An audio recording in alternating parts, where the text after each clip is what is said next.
Pinagpalang araw sa inyo, kabanong, at sa lahat ng mga kabangers at mga kayanggaw. Ako nga pala si Maria. Gusto ko lang ibahagi ang aking natatanging karanasan. Hindi ko nababanggitin ang lugar kung taga saan ako para na rin sa proteksyon ko at ng aking pinanggalingan. Lumaki ako sa hindi normal na pamilya. Para malaman nyo, ikukwento ko ang aking natatanging karanasan. May tanong lang ako. Magiging mabait ba kayo sa isang nilalang lalo na kapag nalaman mong isa siyang aswang? Ano ang gagawin mo kapag naatangan ka ng isang delikadong misyon? Halina kayo at makinig sa aking kwento.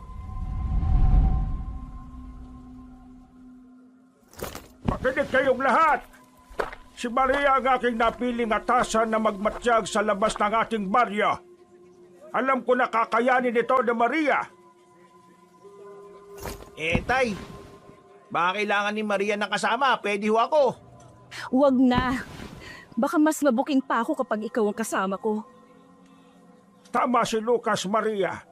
Kakailanganin mo na kasama. Bahala na mga multo pag si Lucas ang kasama ko. Maganda kayo!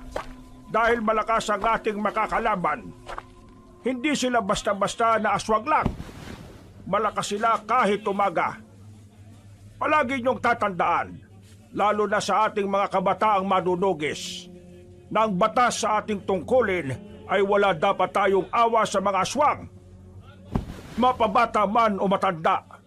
Nakakaintindihan ba tayo? Opo, Jose! Taong 1978, Mindanao. Sa isang bahagi ng Mindanao kung saan ang pinakadulong isla ay masyado pang liblib, ay may mga nananahan na pinaniniwalaan nilang mga taong kumakain ng kapwa-tao. Sila ay mga aswang. May bahagi din sa Mindanao na may mga nilalang na sila ang tumutugi sa mga anak ng dilim. Marahil ay isa na lamang katang-isip ang ganitong kwento para sa mga makabagong henerasyon.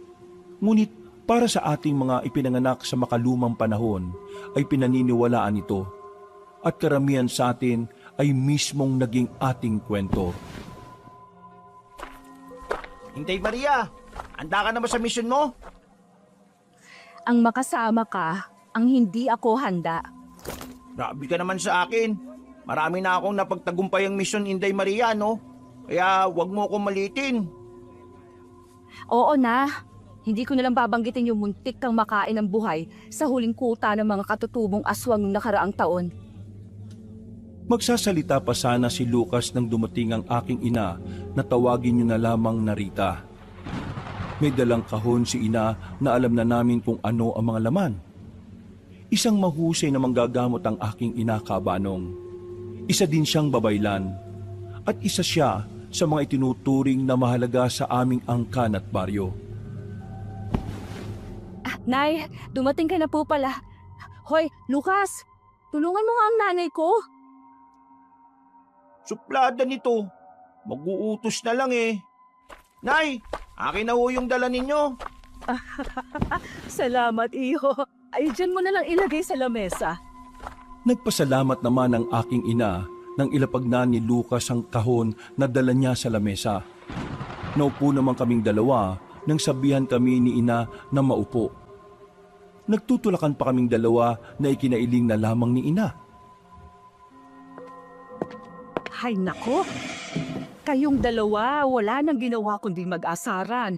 Mamaya mauuwi na naman sa away yan. Paano naman na itong si Maria? Wala namang ginawa kundi magsungit.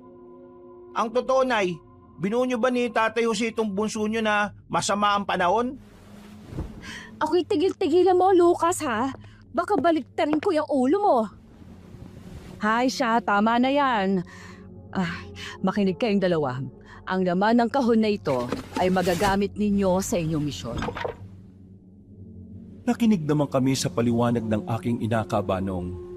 Ani ay kailangan na hindi kami maamoy ng mga aswang na aming minamanmanan, sapagkat malakas ang mga pang-amoy nito at pakiramdam. Hindi umano ito mga basta-bastang mga aswang lang. Huwag ka mag-alala, ina. hindi po ako magpapahalata. Ipinapangako kung hindi nila ako mauhuli. Nay, maaari mo ba kaming bigyan ng impormasyon tungkol sa mga aswang na to? At anong klaseng aswang ang aming mamanmanan? Mga gabunan. Mga gabunan? Nagkatinginan pa kami ni Lucas sa isa't isa nang magsabay kaming magsalita. Hindi na bago sa pandinig ko ang tungkol sa lahi ng aswang na gabunan. Pero nagulat pa rin ako dahil hindi ko akalain na magkakaroon ako ng tsansa na makalaban at makadaupang palad ang kagaya nila. Ayon sa aking ina, ang mga gabunan ng pinakamakapangyarihan at nakakatakot na lahi ng mga aswang. Sila ang mga lahi na kahit anong oras ay maaari silang umatake kahit pa katirikan ng araw. Hindi katulad ng mga ibang lahi ng aswang ay masasabing may mataas na karanasan ng mga gabunan. Nagtataglay sila ng lakas na wala sa mga mabababang uri ng aswang. At meron silang kakayahang magpalit anyo kahit pa sa murang edad. Mga gabunan, Nay? Kaya nga sinasabi ng tatay ninyo na mag-iingat kayo sapagkat hindi mga basta-basta ang mamanmanan ninyo. Mukhang mapapalaban tayo pagdating ng araw, Ina. Alam ko, anak, nakakayanin natin. Nasa panig natin ang kabutihan. Wala naman tayong ibang hangad kundi ang makatulong sa iba. Alam ko po, Ina. Kaya hindi ako mapapagod mag-ensayo. Kahit bata pa ako'y hindi ako magpapatalo sa mga aswang na yan. Gagawin ko ang lahat para lalo pang lumakas. Nang sa gayon, ay magapi at maubos ko silang lahat. Paano pala kapag may gwapong aswang? Hindi ka na magkakagusto? Ha, nakakatawa. Para akong kilikilite sa naisip mo. Tingnan mo, tawang-tawa ako. Aba, kala mo di mangyayari yun? Sa pag-ibig, Maria, ay walang hugis o anyo. Basta tumama sa puso mo, biktima ka kagad. Eh di kung may magandang aswang, asawahin mo, tapos dun ka na sa kanila tumira. Kaya, Nay, huwag ka mag-aalala sa anak mo. Kahit aswang aayawan niya sa kasungitan. Natawa na lamang si ina sa pag-aasaran naming dalawa ni Lucas. Sinabihan na lamang kami na maganda na para sa pagpupulong na gaganapin mamayang gabi. Nagpaalam muna si Lucas sa amin, ngunit bago umalis ay siniko niya pa ako. Babatukan ko pa sana siya, ngunit mabilis pa sa 4:00 na tumakbo palayo ang mukong. Makita lang kita mamaya, nakuyari ka talaga sa akin. Ay, bakit ba inaaway mo yang si Lucas? Mabuti nga't natitiis ka niyan. Inaasar ko lang din ho yan, Nay. Isa pa, kay Lucas lang din po ako komportable. Siya, maganda ka na. Oo nga pala, daanan mo mamaya ang mga kuya mo sa mga bahay nila. Ipaalam mo ang pagpupulong na gaganapin sa banal na lugar. Opo, Nay. Saad ko, sabay tayo para maganda. Humalik muna ako sa kanya bago pumasok sa aking silid kabanong. Napangiti naman si ina habang hinahatid ako ng tingin. Hindi siya marahil makapaniwala na ang dating batang karga-karga niya lang noon ay isa ng matapang na manunugis ngayon. Nabansagan ako sa aming baryo bilang isang mabangis na manunugis. Marahil dahil hindi ako marunong maawa sa mga anak ng dilim. 16 anyos ako nang matutong manugis ng mga aswang. At sa edad kong yon, nakita na nila sa akin ang pagiging mabangis na manunugis. Nagulat na lamang sila isang araw nang makita nila ako na duguan. Ako'y 10 taong gulang pa lamang noon. Nang tanungin ako ng aking ama kung anong nangyari, ang sabi ko'y may napatay akong batang aswang. Nang tanungin nila ako kung paano ko nalaman na aswang yon, sabi ko'y may dala itong sanggol. Mainam na lang at hindi pa nito nakakain. Hanggang sa madalas na akong sumama sa pakikipaglaban. At doon nakita ng aking angkan na magaling ako. At hindi madaling malinlang. Kinagabihan ay nagtipon-tipon na kaming mga manunugis.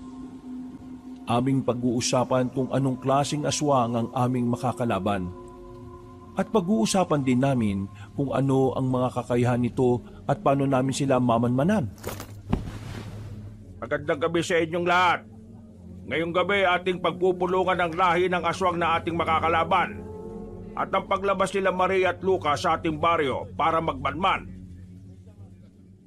Saad ni Ama sa kanyang mga nasasakupan. Tinanong naman siya ng aking mga kapatid na lalaki kung hindi ba mapanganib ang aking gagawin. Para umano nila akong inilalagay sa panganib. Napangiti naman si Ama at napatingin sa akin na kalmado lang na nakaupo.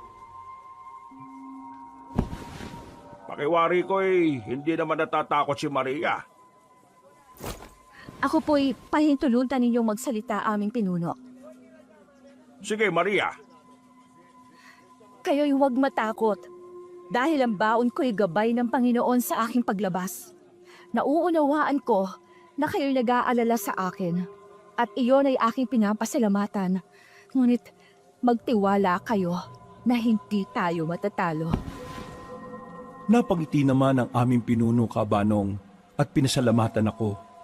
Napayuko pa ako bagya bago umupo. ang ating makakalaban ay ang mga aswang na gabunan. Sila ang uri ng mga aswang na malalakas at makapangyarihan. Kaya wag natin silang maliitin. Hindi sila katulad ng mga pangkaraniwang aswang na maiingay. Ang mga gabunan ay tahimik na umaatake at nakakapambiktima sila kahit katirikan ng araw. Pinuno, paano natin sila makikilala kapag sila'y nagpalitan nyo? Magandang tanong, Maria. Sila ay napakaitim. Mahaba ang kanilang mga pangil. Ang kanilang mga mata ay mistulang dugo. At sila ay ang pinakamapanganib at pinaka-eksperyensadong lahi ng mga aswang. Ipinaliwanag din ni Ama na ang mga gabunan ay kayang magpalit anyo. Sila ay kumakain ng laman loob at umiinom ng dugo. Sila ay nag-aanyong tao sa umaga at nagpapalit anyo bilang mga nakakatakot na nilalang sa gabi para mambiktima ng kanilang kakainin. Mag-iingat kayo dahil wala silang sinyalis sa pagsugod o ni babala. Itinuturing ang mga aswang na ito bilang mga dugong bughaw sa lahi ng mga aswang. Sila ang nakatataas sa lahat ng lahi sapagkat kaya nilang palakasin at malakas na sila kahit sila ay nasa murang edad pa lamang. Kailangan nating talasan ang ating isip at talasan ang ating pakiramdaman. Alam kong ating kakayanin ang lahat ng ito. Magtiwala lang tayo. Bukas ng umaga ang alis nila Maria at Lucas. Isang sayawan at pagpapagal ang ginanap para sa aming tradisyon, Kabanong. Ito ay pasasalamat sa mga Diyos at Diyosa na gagabay umano sa akin at kay Lucas para sa aming unang misyon. Ito rin ang kanilang paraan para marinig ng mga abyan ang kanilang mga panalangin. Kinabukasan ay handa na ako. Habang si Lucas naman ay panay ang habilin sa kanyang pamilya na mag-iingat ang mga ito. Nangunot na lamang ang noo ko sa inasal ng aking kababata. Para kasing hindi na ito babalik kung makapaghabilin. Mukhang kinakabahan ka, Lucas. Maaari kang maiwan kung gusto mo. Ito naman masyadong mainipin. Tara na nga. Saad ni Lucas at nagpatiuna na itong umalis. Napapailing na lamang ako habang inatid ng tingin ng aking kababata. Bahagya akong napalingon sa mga kababayan namin at yumuko. Sinabihan pa ako ng aking mga nakatatandang kapatid na mag-iingat. Napatango lang ako sa kanila at kumaway sa kasumunod kay Lucas. Nakarating kami sa isang bayan na napakatahimik, Kabanong. Nagkunwari kami mga naghahanap ng maupahan at kami ay naghahanap ng trabaho nang may magtanong sa amin kung bago pa umano kami sa baryong yon. Sinabihan naman ng kausap namin na tamang-tama dahil nangangailangan siya ng tao sa kanyang tindahan. Tinanong pa kami kung magkaano-ano kami at si Lucas na ang sumagot. Magkapatid ho kami. Kambal po. Napatingin naman sa amin ang nagtatanong at nagpapalipat-lipat ng tingin nito sa aming dalawa. Sa hinuha ko'y baka siya ay nagtataka na dahil kami ay hindi magkamuka. Nagkatinginan na lamang kaming dalawa at sabay na napatingin sa nagtatanong. Huwag ho kayo magtaka. Hindi po kami magkamukha na kambal. Ay, opo. Ako, nagmana sa magulang namin. Siya po sa kapitbahay. Natawa naman ang aming kausap at maya-maya'y nagpakilala ito sa amin na siya si Aling Marcy.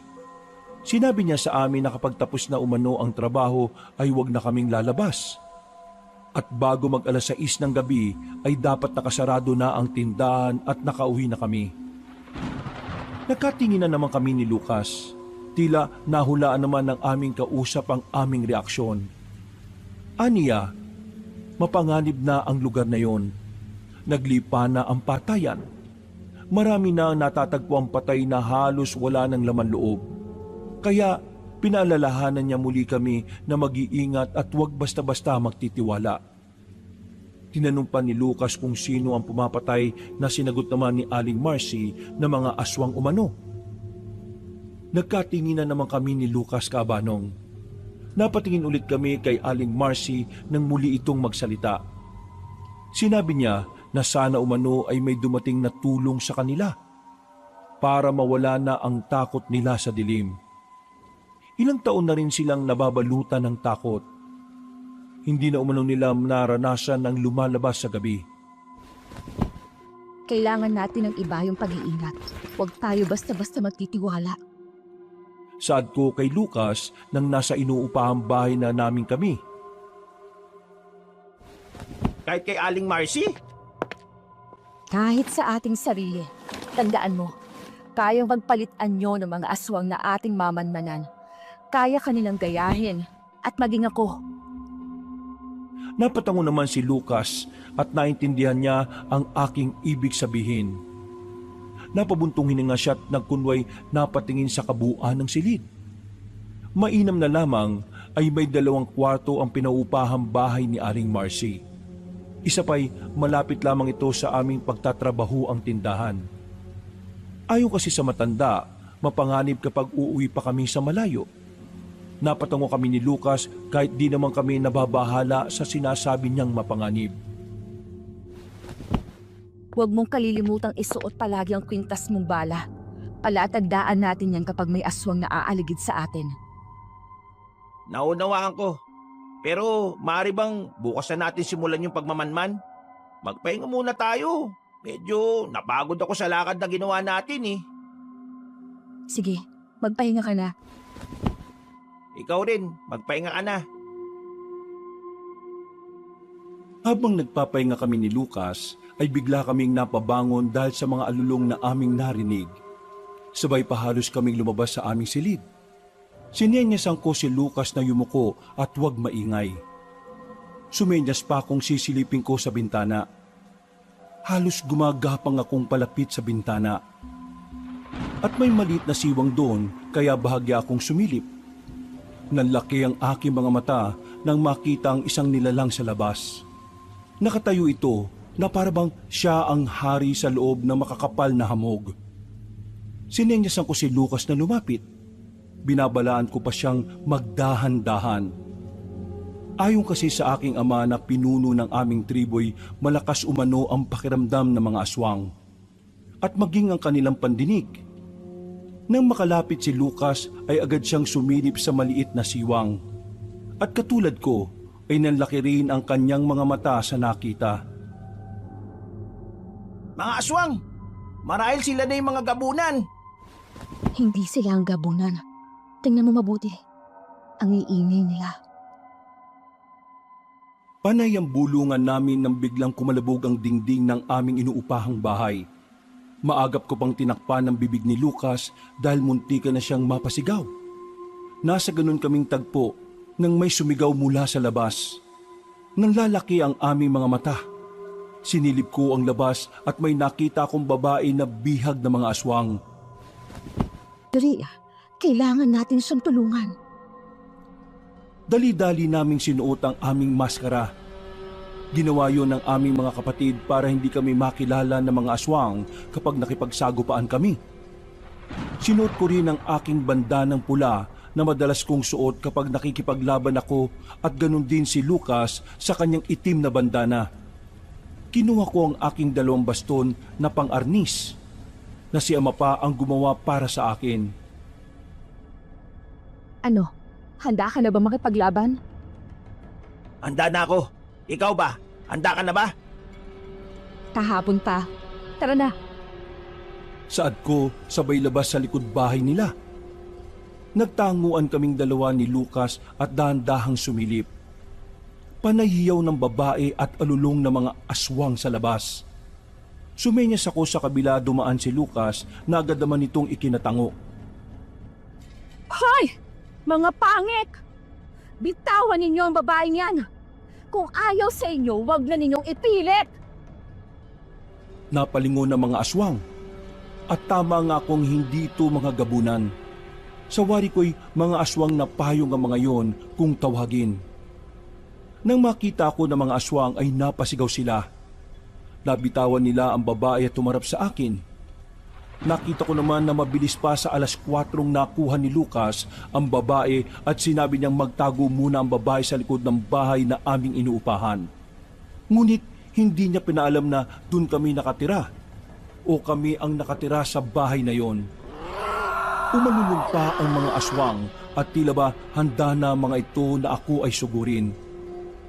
Agad ko namang hinawakan ang aking 2 baston na may iba't ibang laman. May iba't ibang uri ng punyal ang baston ko, kabanong. Inikot-ikot ko pa ito sa aking kamay habang hinahanda rin ang aking sarili. Sumugod sa akin ang mga aswang. Ngunit matapang ko itong pinaghahampas. Maririnig mo pa ang pagtunog ng kahoy sa likod ng aswang na matatamaan.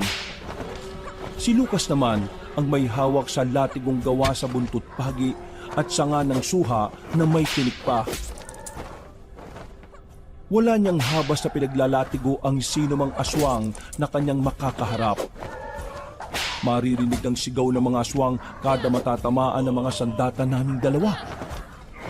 Tumakbo ko ng mabilis. May pagkakataon pang tatalon ako sa ere at sabay ikot sa itaas ng ulo ng aswang. May pagkakataong magkakatitigan pa kami ng aswang at hahampasin ko ito sa ulo dahilan para mapasigaw sa labis na sakit ang anak ng dilim. Agad akong humarap sa aswang pagkababa ng paa ko sa lupa. Inikot ko pa ang aking baston sa magkabilang kamay saka itinukod ang isa sa lupa at ang isa naman ay nakapatong sa aking balikat. Patikim ko pa lang yung hampas sa mga katawan ninyo. Hindi ko pa nilalabas ang buong lakas ko. Itim! Ngayon na! Saad ko kay Lucas na tinawag kong itim. Hindi namin maaaring banggitin ang aming mga pangalan sa gitna ng laban kaya may tawagan kami. Ang tawag ko kay Lucas ay itim dahil sa itim nitong bandana. Habang ako ay pula. Napatango naman si Lucas sabay takbo at pinaglalatigo ang mga aswang. Naghihiyawan naman ang mga ito kapag natatamaan ng hampas ng aking kababata. Maririnig mo pa ang tunog ng latigo sa tuwing inihahampas ni Lucas sa mga aswang. Amtong kutyo ka. Wala ka namang silbi sa mundong ito. Saad ko sabay takbo. Kapag sinasambit ko ang katagang yun nang ibig sabihin ay mamatay ka na, ay animoy nagbabago ang aking pagkatao. Nagiging mas matapang ako at mas mabangis. Animoy hindi na ako ang nagmamay-ari ng aking katawan kapag binibigkas ko ang katagang yun sa laban. Pinalabas ko ang mahabang punyal na mula pa rin sa aking baston at walang habas na pinagtatataga ko ang mga aswang. At nasisiyahan ako, kabanong, sa tuwing nakikita ko silang nasasaktan. Nang mapatumba ko ang lahat ng aswang ay nakaharap ako sa madilim na bahagi. Habang ang mga aswang sa likod ko'y isa-isang nagtutumbahan. Napangisi ako nang makita ang isang bata na sa wari ko'y mga nasa 7 taong gulang. Hinahanap nito ang kanyang ina't umiiyak. Adi Aquilangeles. Hindi ka na dapat nabubuhay pa dahil ikaw ang pagmumulan muli ng iyong lahi. Ang sabi ko sa isa pang salita na ang ibig sabihin ay mapagpanggap na nilalang. Akto ko na sanang papatayin ng bata nang pigilan ako ni Lucas. Pula, bata lang yan. Baka hindi naman yan aswang. Ngunit hindi ko siya pinakinggan at walang habas kung pinatay ang bata. Masyado kang maawain. Tandaan mo na isa kang manunugis. Hindi ka dapat marunong maawa. Alam mo dapat ang pagkakaiba ng tao sa aswang. Ang batas ng ating tungkulin ay sa gitna ng labanan. Dapat wala kang awang manunugis. Napatingin ako sa kanya at ikinapitlag naman ni Lucas. Nag-aalab ang mga mata kong nakatingin sa kanya. Kahit madalas kaming magkasama sa labanan, nagugulat pa rin siya sa mga titig ko kapag may laban kaming ginagawa. Kung malambot ang puso mo sa gitna ng labanan, yan ang magpapahamak sa'yo. Ilang laban na ang napuntahan mo, malambot ka pa rin. Bata, sanggol, matanda o kahit ano pa yan, dapat silang mamatay. Hindi sila tao. Sila ay mga anak ng dilim na kaya kang patayin. Kaya bago ka nila maunahan, unahan mo na sila. Kuha mo ba, itim? Kuha ko, Pula. Tinipon namin ang mga aswang at isa-isang sinilaban. Umaalingasaw ang amoy nito sa buong baryo. Pinawi namin ang babae, ngunit nagtanong pa ito kung sino kami. Nasinugot ko na lang na, Hindi na mahalaga kung sino kami. Ang mahalaga, ligtas ka. Umuwi ka na sa inyo. napatungo naman ang babae at nagpasalamat. Dali-dali itong nagtatatakbo pa uwi. Lihim akong napangiti habang tinatanaw ang papalayong babae. Ikaw ang maghahatid sa amin sa kanila. Nangunot naman ang noo ni Lucas sa sinabi ko. Hindi ko na lamang siya pinansin. Tumalikod ako't ipinatong ang aking palad sa balikat nito. Tara na, bago pa tayo abutan ng mga taga-baryo. Saad ko saka tumakbo papasok sa gubat. Napapabuntong hininga naman sumunod si Lucas sa akin. Kinabukasan ay maagang nagkagulo ang mga taga-baryo. Palabas na kami ni Lucas para magbukas ng tindahan na nasa unahan lang ng aming inuupahang bahay. Nakita naming pinagkakaguluhan ng mga taong aswang na aming sinunog noong gabi na naganap ang laban. Halos hindi makapaniwala ang mga tao sa kanilang nakita. Sa gitna ng umpukan ay may isang nakatitig sa amin. Napakunot ang noo ko't hinila si Lucas papalapit sa lugar ng mga nag-uumpukan. Naku, Kambal, sino kaya mga patay na yan? Kinurot ko pa ng palihim si Lucas dahil hindi nito makuha ang sinasabi ko. Hindi ko alam kung napakahina ba ng pakiramdam ni Lucas o palaging wala sa sarili. Nilingon ko si Lucas na naniningkit ang mga mata. Nang makita ni Lucas ang reaksyon ko'y doon pa lamang nito nakuha ang ibig kong ipahiwatig. Natutulala ka na naman, Kambal. Pasensya na, Kambal ha. Nakaramdam lang ako ng takot eh. Mukhang hindi ligtas ang lugar na ito eh. Napatingin kami sa lalaking nagsalita. Sinabi nito sa amin na hindi talaga ligtas ang lugar na to, lalo na paggabi. Matangkad ang lalaki, Kabanong. May magandang mga mata, ilong at kulay ng balat. Hindi maputi at hindi rin maitim. Matikas ang pangangatawan na batak sa ehersisyo at trabaho. Ito ang mga katawang kadalasang pinapangarap ng mga kababaihan. Ngunit hindi ako kasama ron, Kabanong. Ako si Roldan. Bago lang ba kayo rito? Teka. Hindi natapos ni Lucas ang kanyang sasabihin nang hilahin ko siya. Magbubukas pa tayo ng tindahan. Magagalit sa atin ang amo natin. Ito pa naman ang unang araw natin sa trabaho. Ay, oo nga pala. Umalis kaming dalawa nang hindi lumilingon. At alam namin na hinahatid lang kami ng tingin ng nakangiting si Roldan. Alam mo ang sungit mo. Saad ni Lucas sa akin habang naglilinis kami sa tindahan ni Aling Marcy. Seryoso naman akong napatingin sa kanya. Alam mo, ikaw? Pakiwari ko hindi ka magtatagal sa mundo. Madali ka mamamatay. Uy, sobra ka naman. Totoo naman. Alam mo kung bakit? Dahil mahina ang radar ng pakiramdam mo. Habaan mo kasi ang antena niyan. Aswang nang nakakasalubong mo, hindi mo pa maramdaman? Bakit? Aswang ba yung kausap natin kanina? Napapailing naman ako, Kabanong, at di na pinansin si Lucas. Ngunit napakakulit ng kaibigan ko at panay tanong kung aswang nga ba ang nakausap naming lalaki sa labas. Aswang nga ba yun? Ba't hindi mo kaya tanungin dun? Eh di nasuntok ako. To talaga oh. Buong araw kaming naging abala ni Lucas at halos di kami nakapagpahinga sa dami ng mga bumibili sa tindahan. Tuwang-tuwa naman si Aling Marcy dahil malaki ang kinita niya nung araw na yun. Aniya, ito umano ang unang beses na kumita ang kanyang tindahan ng ganung kalaking halaga. Aniya pa, maaari kaming dalawa ang swerte sa tindahan niya. Nagdagdag pa ito nang sinabi na tunay ngang swerte ang kambal na lalaki at babae. Dahil madalang lang ang ganung klase ng kambal. Oras na ng aming pahinga, Kabanong. Nasa labas kami ng tindahan para magmerienda. Panay pa ang asaran naming dalawa. Minsan, nagtatampalan kami kapag may napikon. Bata pa lang kami ay aso't pusa na talaga ang turingan namin, ngunit ganun pa man, hindi pa naman kami humahantong sa totoong away. Sa aming baryo, si Lucas lang ang may lakas ng loob na makipag-asaran sa akin. Ilag kasi sa akin ng ibang mga kabataan dahil bukod sa personalidad kong matapang, anak din ako ng pinakapinuno ng aming tribo.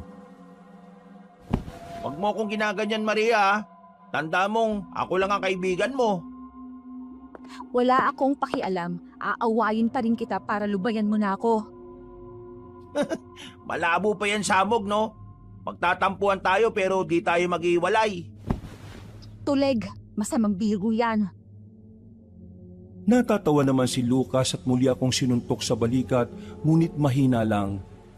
Hinamon pa niya ako na magbunong braso kami. Ilang beses na kitang natatalo dyan.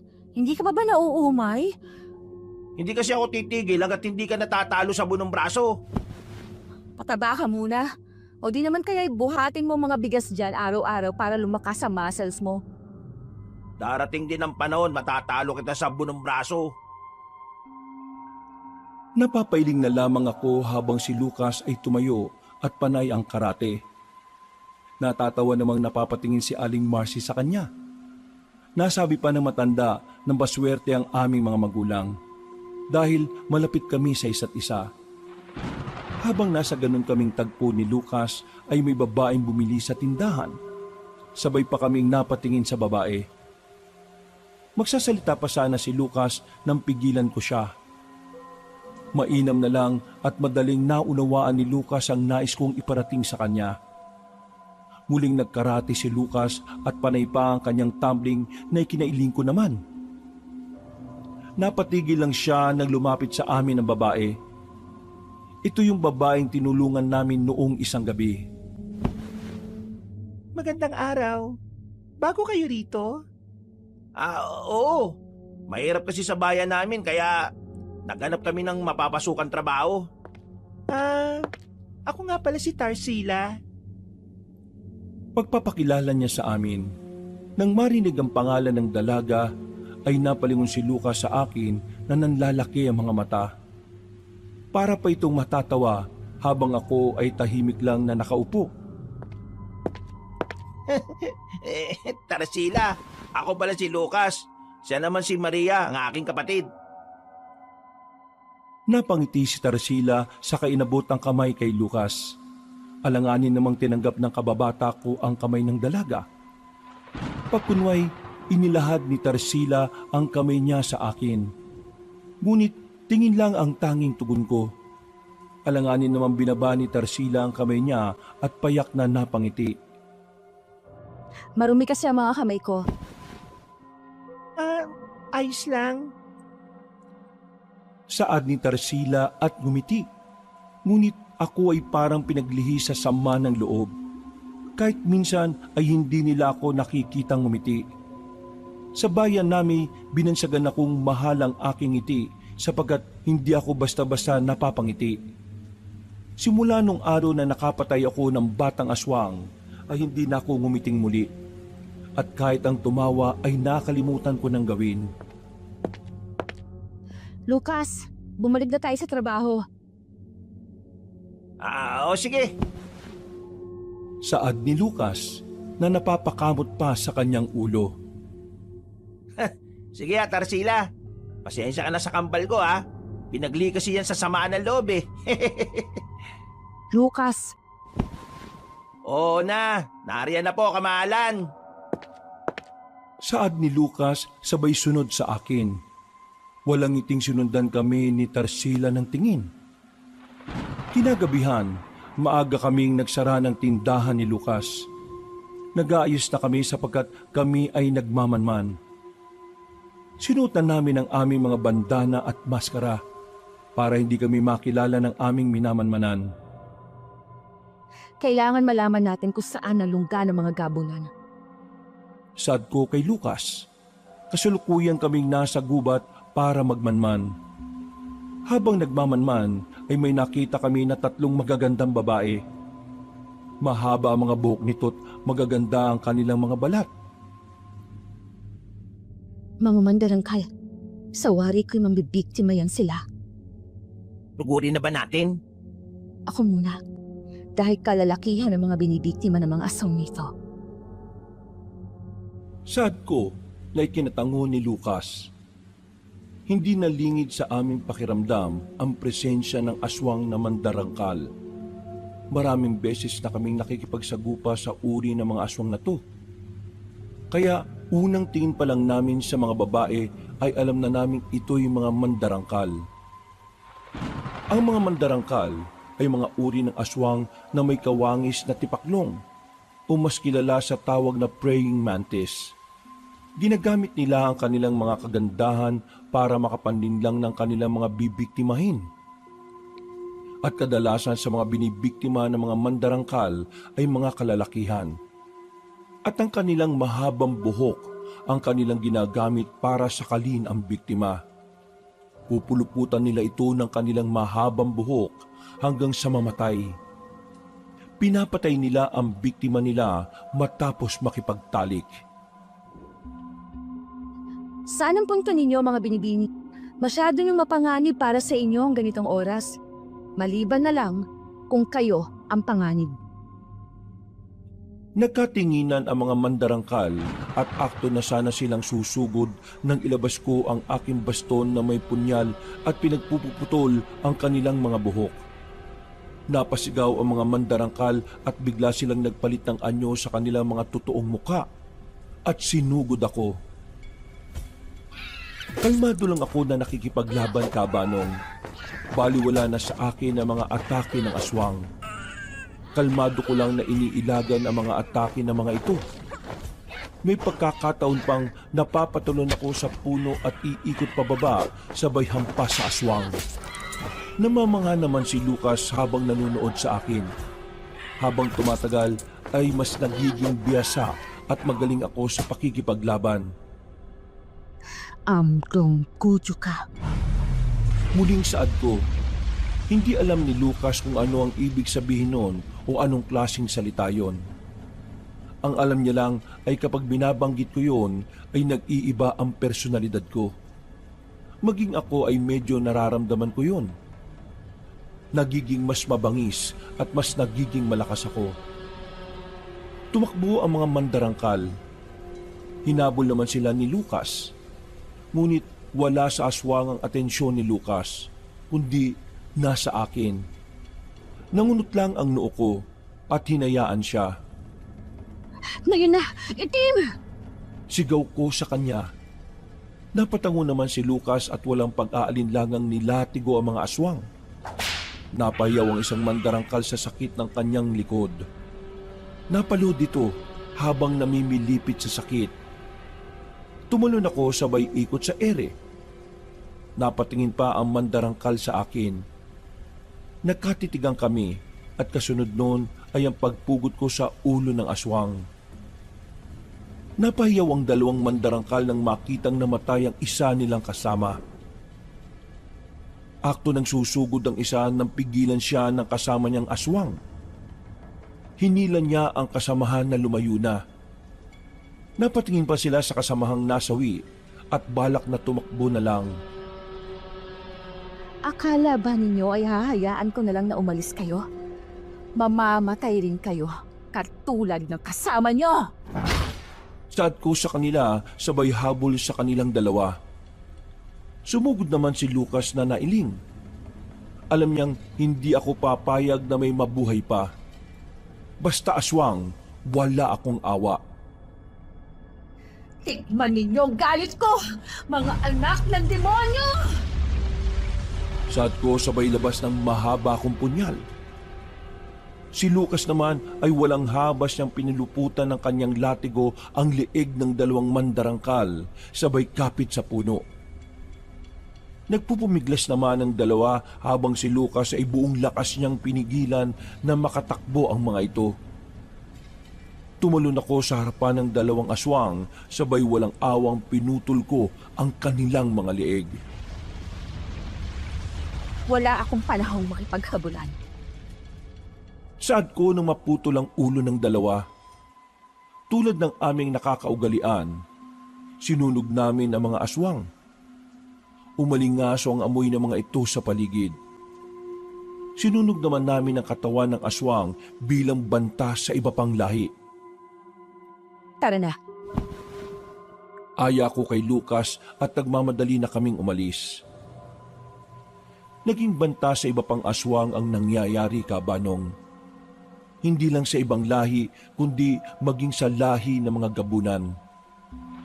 Pinatawag ng pinuno ng gabunan ng kanyang mga nasasakupan para gumawa ng isang pagpupulong. Sa ilalim ng maliwanag na buwan ay nagtipon sila. Malaki ang kanilang angkan, kasing lawak ng kanilang lahi ang baryong kanilang nasasakupan. Makinig kayong lahat. Tila ba nagkakasunod-sunod na ang patayan sa ibang lahi? Kamakailan lang, sinunog ang mga aswang na nagmula sa lahi ng mga payong. At kagabi ay ang 3 sa lahi ng mga mandarangkal. Hindi naman marahil nababahala ang aming pinuno. Napatingin si Roldan sa babaeng nagsalita. Medyo napapitlag naman ang babae at napayuko. Sa tingin mo, may dapat ba tayong ikabahala? Wala po aming pinuno, sapagkat ang ating angkan ang pinakamalakas sa lahat. Kailangan na makilala ko ang mga manunugis na yan. Ako mismo ang magmamanman. Marahil, sila rin ang manunugis na tumalo sa mga aswang na payong. Uubusin ko ang kanilang lahi kapag nalaman ko kung sino sila. Naghiyawan ang mga aswang na gabunan.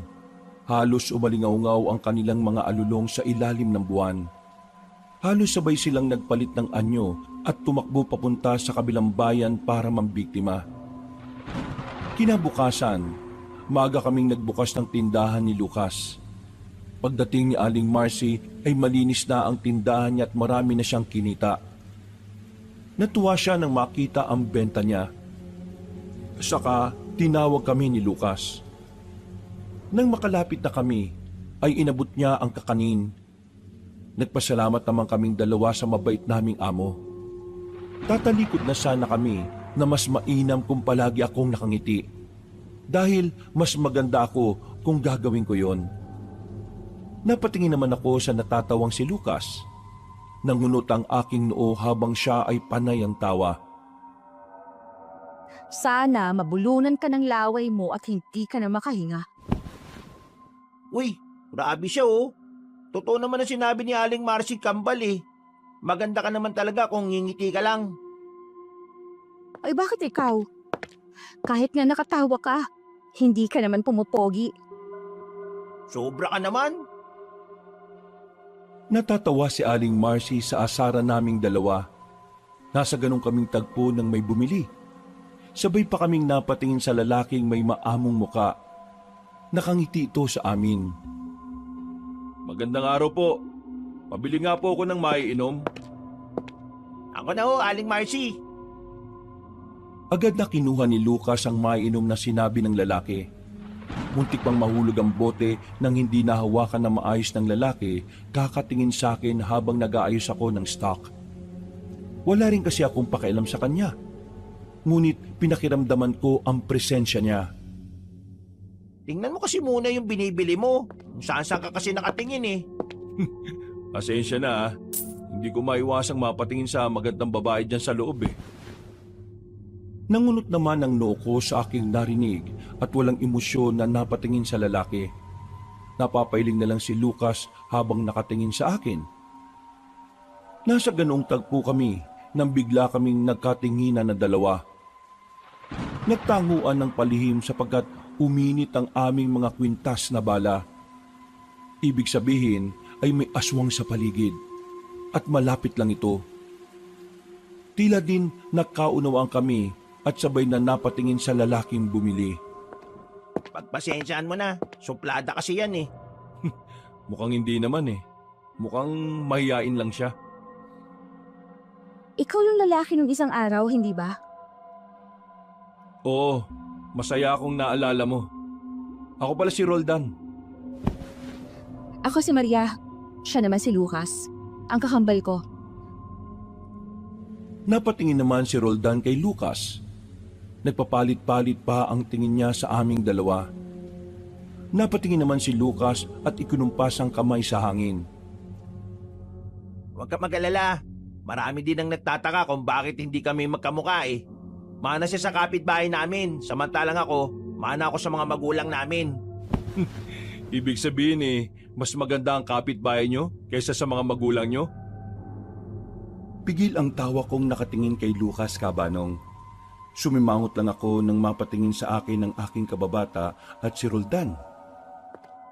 Siya ang nagsabi, hindi ako. Magaling ka ba sa abon ng braso? Mukhang gusto kong mambali ng braso eh. Baka braso mo mabali.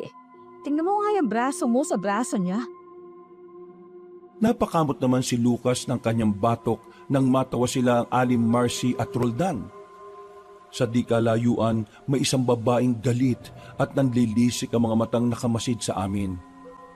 Naramdaman ko yon at palihim ko siyang tiningnan. Masayang nakipagpambunong braso si Lucas kay Roldan.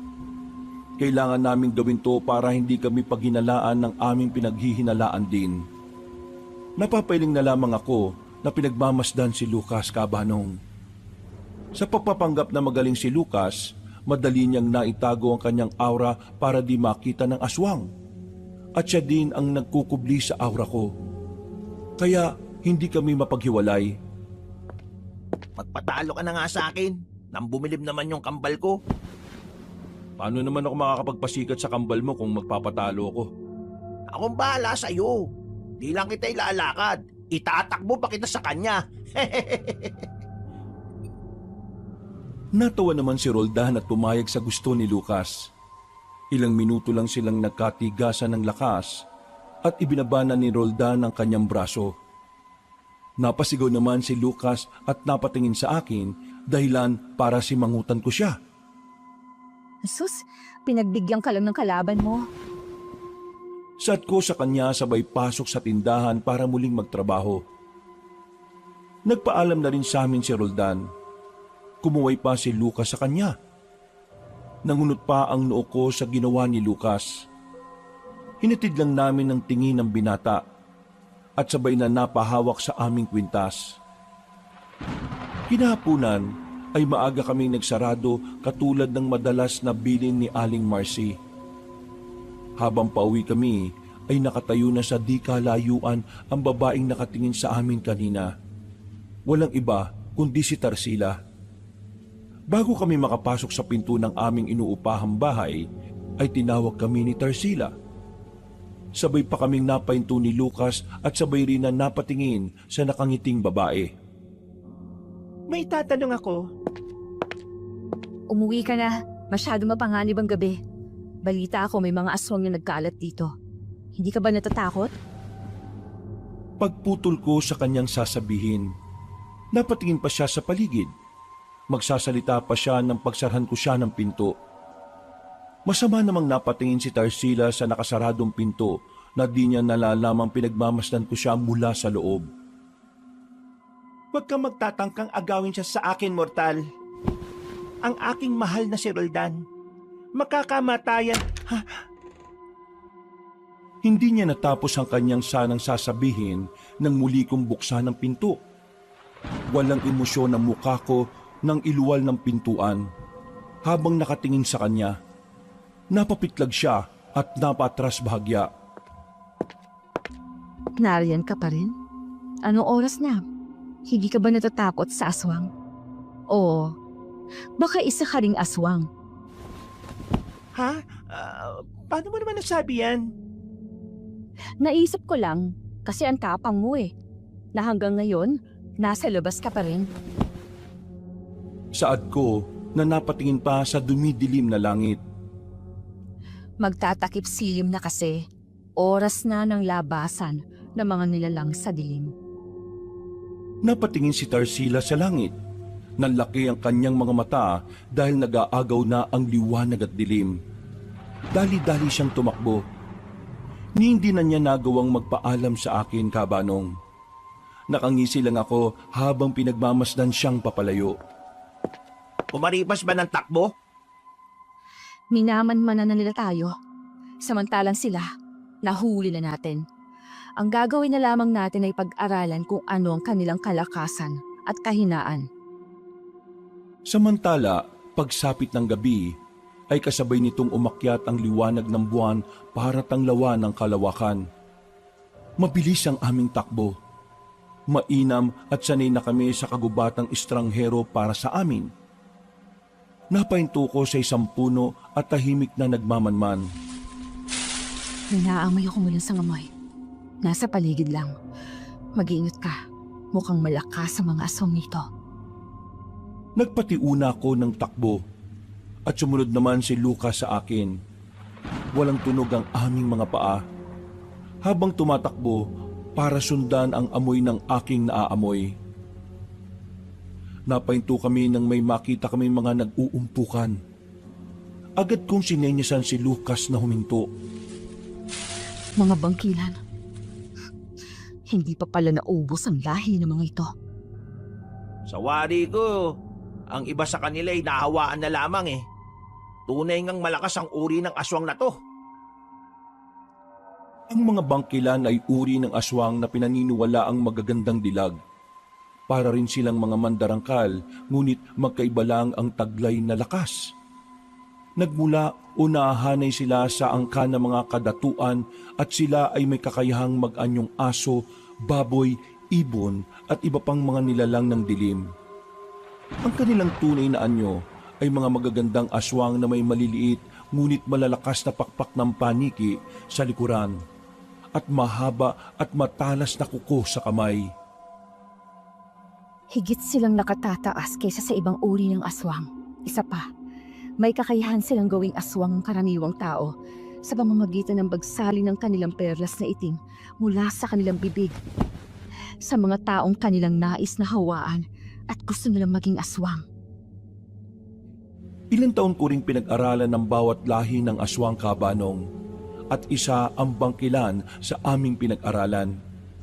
Kaya lumika ang mga bangkilan ng karaniwang aswang. O di kaya'y abwak o awok o di naman kaya'y tiktik. Hindi may pagkakailang maganda sila. Pwede ka namang humalik sa kanila, pero pili ka lang kung anong gusto mong maging ikaw, ha? Tik-tik, awok, o abwak. Pambira ka naman talaga oh. Tingnan mo, di pa parating. Nagkatinginan kami ng mapagsino ang mga dumating, Kabanong. Nakita ko ang isang nilalang na nababalot ng napakaitim na balahibo. Mahaba ang pangil at talagang nakakasindak na tingnan. Ito ang uri ng nilalang na di ka talaga bubuhayin. Nagpalit anyo ang nilalang at gulat kaming nakatinginan ni Lucas nang makitang si Roldan ito. Hindi mo talaga masasabi na ang lahat ng may magandang mukha ay maganda eh, no? Tingnan mo yan. Sinenyasan ko si Lucas na huwag maingay. Tinuturo ko ang mga aswang sabay turo sa aking tenga. Ibig sabihin, huwag maingay si Lucas dahil ang mga nilalang na nasa harapan namin ay may malakas na pandinig. Ikaw ba ang pinuno ng mga bangkilan? Ako si Roldan, o mas kilala sa tawag na Ahmad, ang pinuno ng mga gabunan. Nakipagkita ako sapagkat may nais akong imungkahi. Tayo ay magtulungan na talunin ang hindi pa nakikilala mga manunugis. Mahinhing napatawa ang pinuno ng mga bangkilan na nagpakilalang Asyela. Sinabi nito na hindi niya lubos maisip na nakikiusap ang isang gabunan sa mga bangkilan. Walang pinag-iba sa lakas at kapangyarihan ng dalawang lahi. Ang pagkakaiba lang nila ay kayang mang-atake ng isang gabunan kahit may araw. Mga katangian na hindi kayang gawin ng ibang angkan o lahi ng mga aswang. Dahil iisa ang ating kalaban, tulad ng aking pangako, mag-aalay ako sa inyo ng isang katawan. Meron na akong babaeng iaalay sa inyo. Siya'y paiibigin ko muna at kukunin ang kanyang tiwala. At kapag nahulog na siya sa akin ng lubos, ay iaalay ko na siya sa inyo. Nagkatinginan ng mga bangkilan, Kabanong. Tinanong nila si Roldan kung sino ang babaeng iaalay nila. Nangunot pa ang noo ko sa narinig ko. Siya'y maganda at bago lang sa kabilang bayan. Ang pangalan niya'y Maria. Nagkatinginan kami ni Lucas at lihim akong napangiti. Ngunit hindi ito nakita ni Lucas. Tingnan natin kung sino ang unang mapapaibig sa ating dalawa. Napatingin ako kay Lucas at sumenyas na bumalik na kami sa aming tinutuluyang bahay. Napatango naman si Lucas at dahan-dahan kaming umatras at nagkubli sa dilim. Kinabukasan ay maaga kaming nagbukas ng tindahan. Pagdating ni Aling Marcy ay may dala itong kakanin. Nagpaalam kami sa kanya na kami ay uuwi muna sa aming bayan. Nais lamang naming dalawin ang aming mga magulang. Tinanong kami ni Aling Marcy kung kailan kami uuwi at sinabi naming sa susunod na linggo. Pinayagan naman kami ni Aling Marcy, Kabanong, at sinabi na sana'y huwag kaming magtatagal. Natigil lang ang aming usapan nang may lalaking bumili. Nakatinginan kami ni Lucas at napalitan ng makahulugang tingin. Agad na lumapit si Lucas sa lalaki at binigay ang kanyang binili. Magandang araw, Maria. Mas lalo kayatang gumaganda ngayon ah. Talaga? Baka magkagusto ka sa akin yan. Wala naman sigurong magagalit kung magkagusto ko sa iyo, di ba? Wala naman. Baka sa'yo, may magalit. Natawa naman si Roldan at sinabi sa akin na walang magagalit kung maging kami. Nangunot naman ang noo ko na ikinatawa muli ni Roldan. Kung sakali lang, Maria. Bakit sakali pa? Kung ligawan mo na kaya, di ba Aling Marcy? Natawa si Aling Marcy habang ako ay nakasimangot. Lalo pa akong sumimangot nang sabihin ng aming amo na bagay naman daw umano kaming dalawa. Lumipas ang araw na madalas nang dumadalaw si Roldan. Minsan, nagdadala pa ito ng mga bulaklak. Ngunit tinatapon ko lang ito kapag wala na siya. May pagkakataong inaanyayahan niya ako na mamasyal. Siyempre, kasama si Lucas. Palagi kaming namamasyal sa ilog kung saan merong magandang tanawin. Hanggang sa isang araw ay sinabi ni Roldan na natututunan na niyang mahalin ang malamig kong pagkatao. Minahal niya umano ako sa kabila ng hindi ako marunong ngumiti o tumawa. Ngunit siya umano ay napapangitit na napapatawa ko. Hindi raw ako mahirap na mahalin. Pakiramdam niya'y nahuhulog na talaga siya ng tuluyan sa akin. Maria, nais kong malaman mo na mahal kita. Kung tatanungin mo kung kailan nagsimula, ang sagot ko'y hindi ko alam eh. Masasaktan ka lang sa akin. Hindi ako marunong magparamdam ng pagmamahal. Sapat na sa akin, Maria, na makatabi ka't makasama. Buong buhay kitang pagsisilbihan. Mahirap lang ako. Paano kung ayawan ako ng pamilya mo? Kaya ko, Maria, talikuran ng lahat. Dahil mahal na mahal kita. Kahit ang mga kalahi mo? Sige lang, Roldan. Mahalin mo ko. Masyado mo akong minamaliit. Kahit ang pamilya mo? Medyo nagulat naman si Roldan. Hindi siya agad nakaimik. Nakatingin lang siya sa akin na seryoso ang muka. Pero syempre, huwag mo pa rin gagawin yon. Mas mahalaga ang pamilya. Oo. Tama ka, Maria. Napatango lang ako, kabanong, at muling tumingin sa ilog. Pag-iisipan ko muna ang nararamdaman mo. Una, dahil hindi pa ako handa. At hindi pa natin lubos na kilala ang isa't isa. Napatango naman si Roldan at sinabi sa akin na maghihintay siya. Sabay hinawakan niya ang aking kamay. Pasimple naman akong tumingin sa kamay ko na hawak niya. Tila nangilabot naman ako sa pagkakahawak niya sa kamay ko. Hindi ko lang pinahalata. Hinatid kami ni Roldan. Napapangiti naman siyang nagpaalam sa amin. Habang ako ay walang kahit na anong emosyon na nakatingin sa kanya. Umalis na lang si Roldan. Hindi man lang siya nakatanggap ng kahit isang ngiti mula sa akin.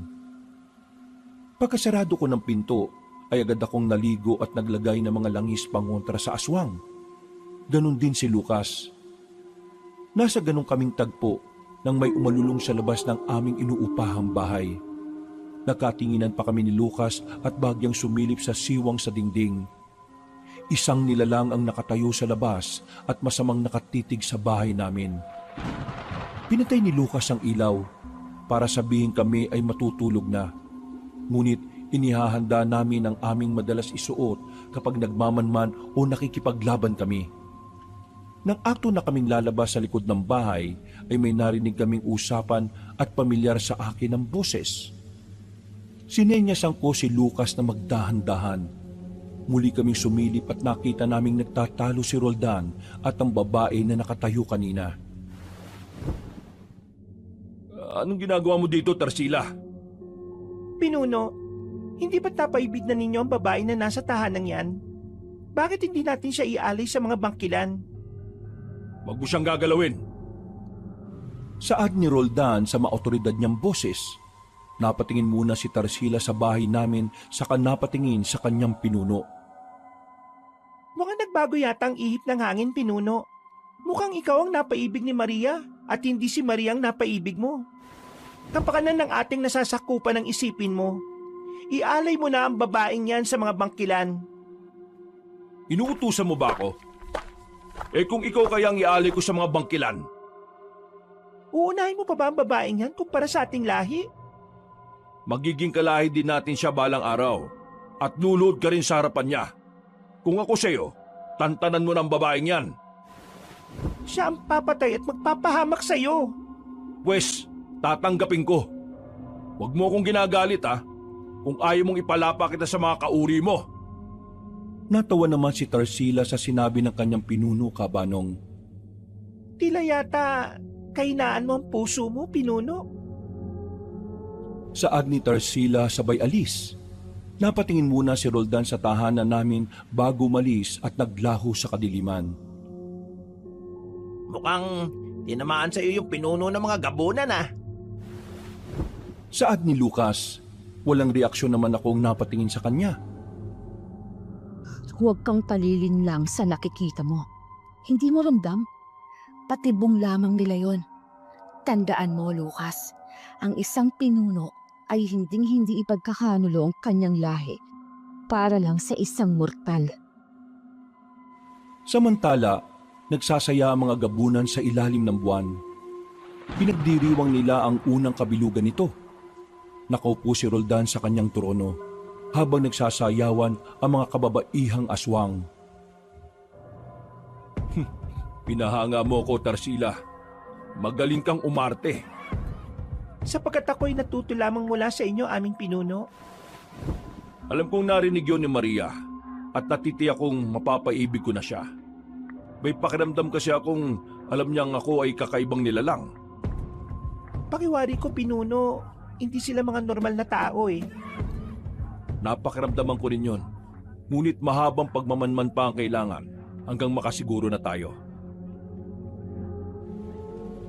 Habang nagsasaya ang gabunan ay abala naman kami ni Lucas sa kabilang panig ng gubat. May nananalasa na naman kasing aswang sa bayan kung saan kami namamalagi. Isang wakwak ang nanalakay. Ito ay uri ng aswang na lumilipad. May katangian silang nahahalin tulad sa ibon. Ang iilan sa kanila ay may kakayahang magpalit anyo bilang isang itim na ibon na kumakain ng laman. At ang mga wakwak na may anyong tao ay may pakpak sila na katulad sa itim na ibon o paniki.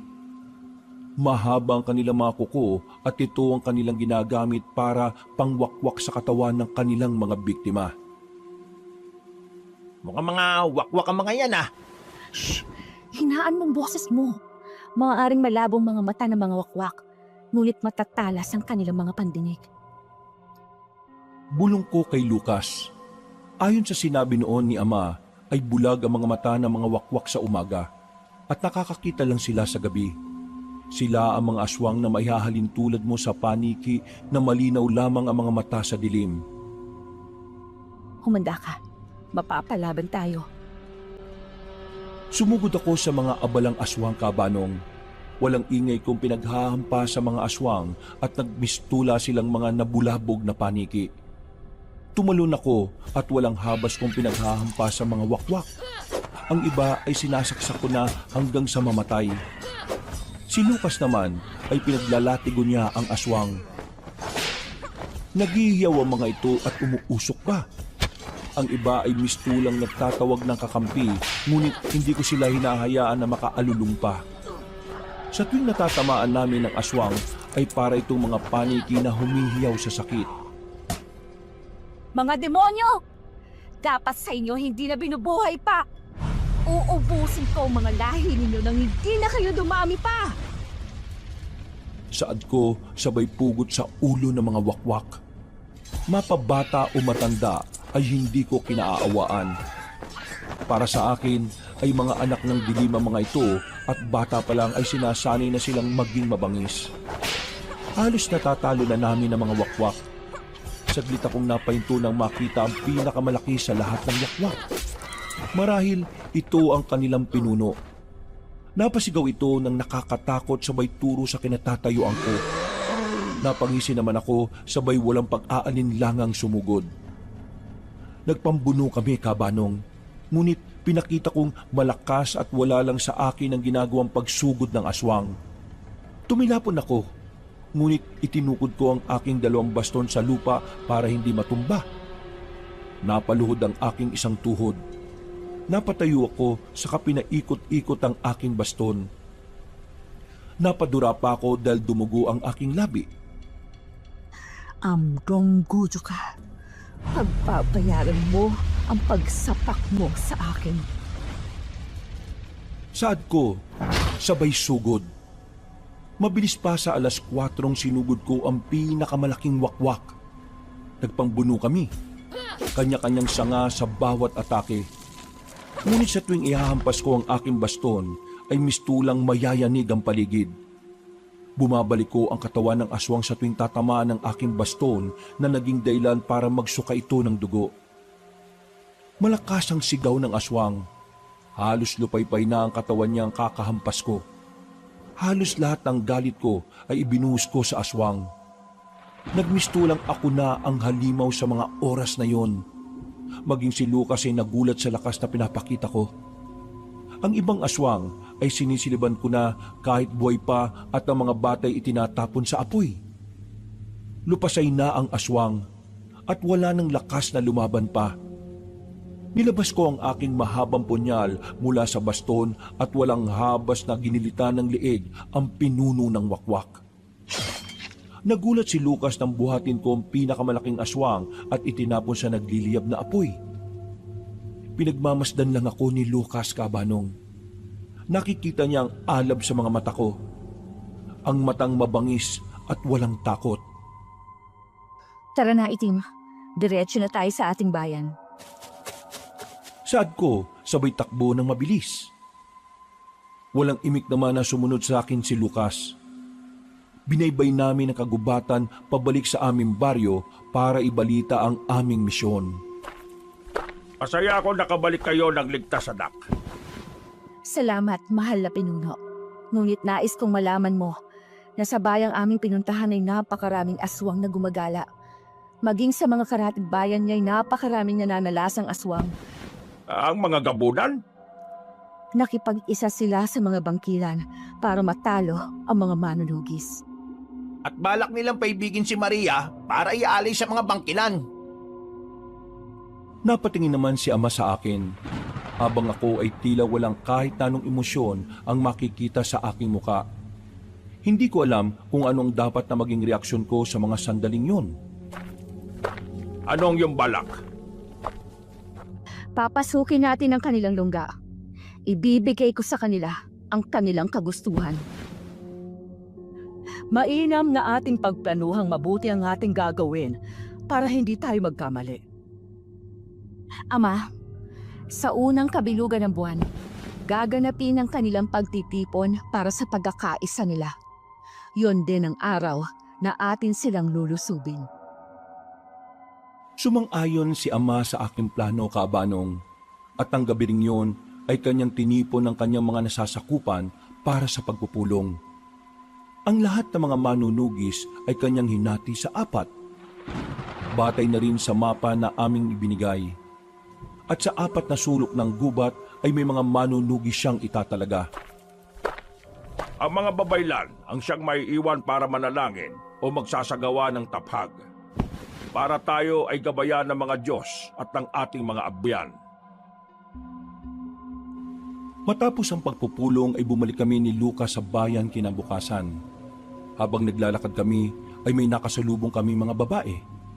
Magaganda ang mga ito at para silang mga Diyos ang nagsibabaan sa lupa. Panay ang tawanan ng mga ito na parabang ang saya-saya nila. Panay pa ang kanilang harutan at tampalan. Mga mandurugo, Bulong ko kay Lucas. Tahimik lang na nakatingin si Lucas sa mga babaeng panay ang tawanan. Ang mga mandurugo ay ang uri ng mga aswang na magagandang dilag kapag umaga. At sa tuwing sasapit ang takip-sili mo gabi, ay may kakayahan silang maging ibong mandaragit na may mukha ng magandang dalaga. ayon sa kasabihan, sila umano ay ang mga dating kinari. Anong kinari? Mga kalahating diwata at kalahating tao o mga nilalang na may dugong diwata. Ang mga kinari ay magagandang nilalang na may pakpak sa likuran. At kapag ang mga kinari ay iibig sa tao, sila'y magsisilbi at magmamahal ng tapat sa tao. Ganon? Mukhang kailangan ko ng magmahal ng kinari ah.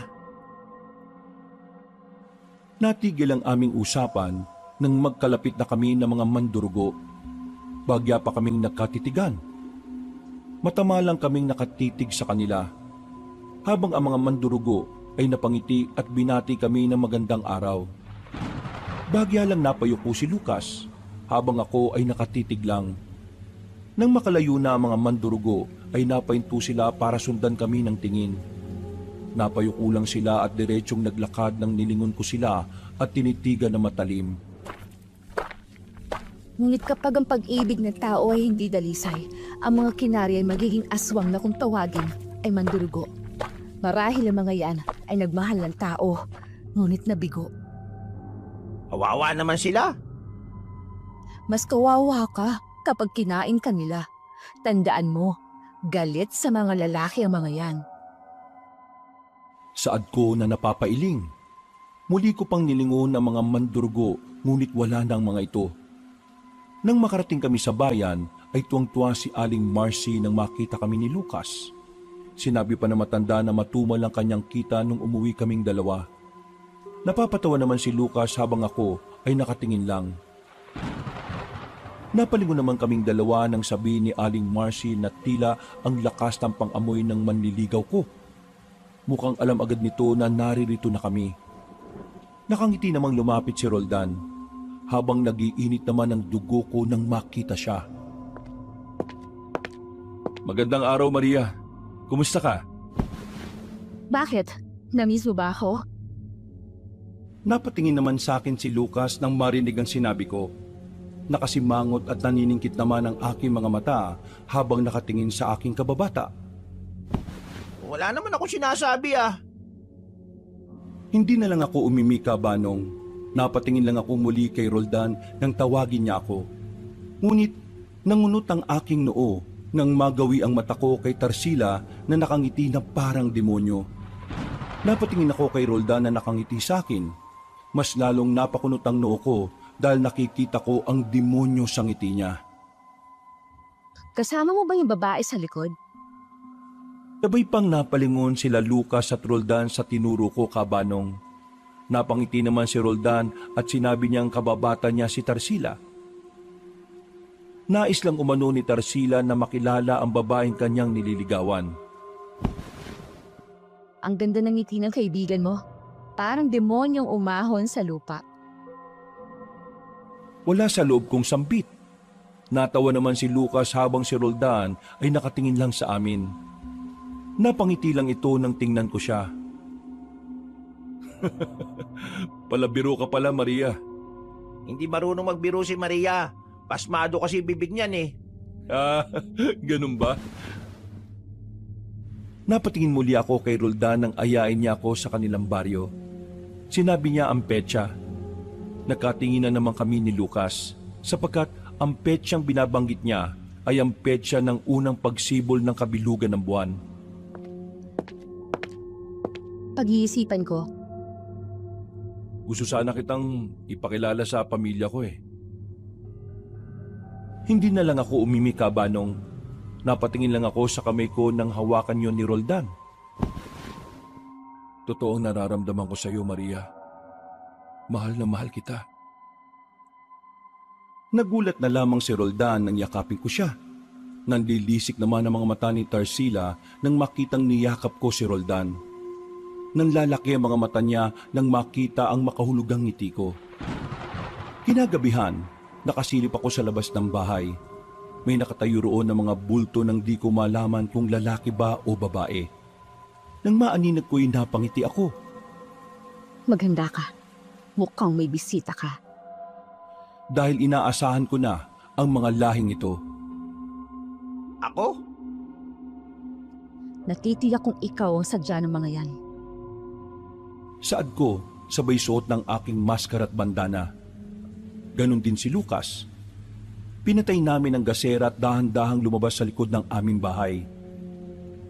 Mabilis kaming umakyat sa puno at pinagmasdan ng mga mandurugong nakatayo sa tapat ng aming inuupahan. May nagkaka-interes nga sa akin. Aswang naman. Lihim akong napangiti, habang si Lucas ay panayang atungal. Natahimik lamang ito nang tumalon ako mula sa puno sabay takbo sa mga mandurugo. Masyadong mainipin naman tong babaeng to. Aniya, sabay sunod sa akin. Nagulat na lamang ang mga mandurugo na may humampas sa kanila. Paglingon ng iba ay nakita nila kami na nakamaskara. Narinig pa naming sinabi ng isa sa mga aswang na narito na ang mga manunugis. Kami nga. Nagulat ka? Sabay hampas ko sa ulo ng mandurugo ng aking baston na akala mo ay gawa sa kahoy. Mukhang kahoy lang tingnan ang baston ko, ngunit gawa ito sa bakal na may halong gintot pilak. Mabigat kapag ordinaryong tao lang ang hahawak, ngunit magaan lang kapag ako ang may hawak nito, Kabanong. Kung ako ay walang habas kung manghampas ng mandurugo, si Lucas naman ay panayang hingi ng tawad sa kada matatamaan niyang mandurugo. Ay, sorry. Natamaan ko mukha mo. Sorry. Bawi ka na lang sa susunod mong buhay, ha? Nagising ang mga nagpapahinga sa kanilang bahay sa ingay ng kanilang mga bubong na ginawang takbuhan ng mga mandurugo. Nagugulat na lamang sila na mga naglalaglagang aswang mula sa kanilang mga bubong. Nakita nila umano ang dalawang nilalang na nakikibaka sa mga aswang. Napahanga sila't nagpasalamat sa Diyos dahil nagpadala ito ng tagapagligtas. Para kaming mga kidlat na nagtatagisa ng lakas. May pagkakataong umiilaw pa ang katawan nila kapag natatamaan ng aking baston. At ang sino mang matatamaan ay mistulang lantang gulay. Halos bali ang butot di na makatayo. Muli kong binibigkas ang salitang madalas kong binabanggit kapag nakikipaglaban.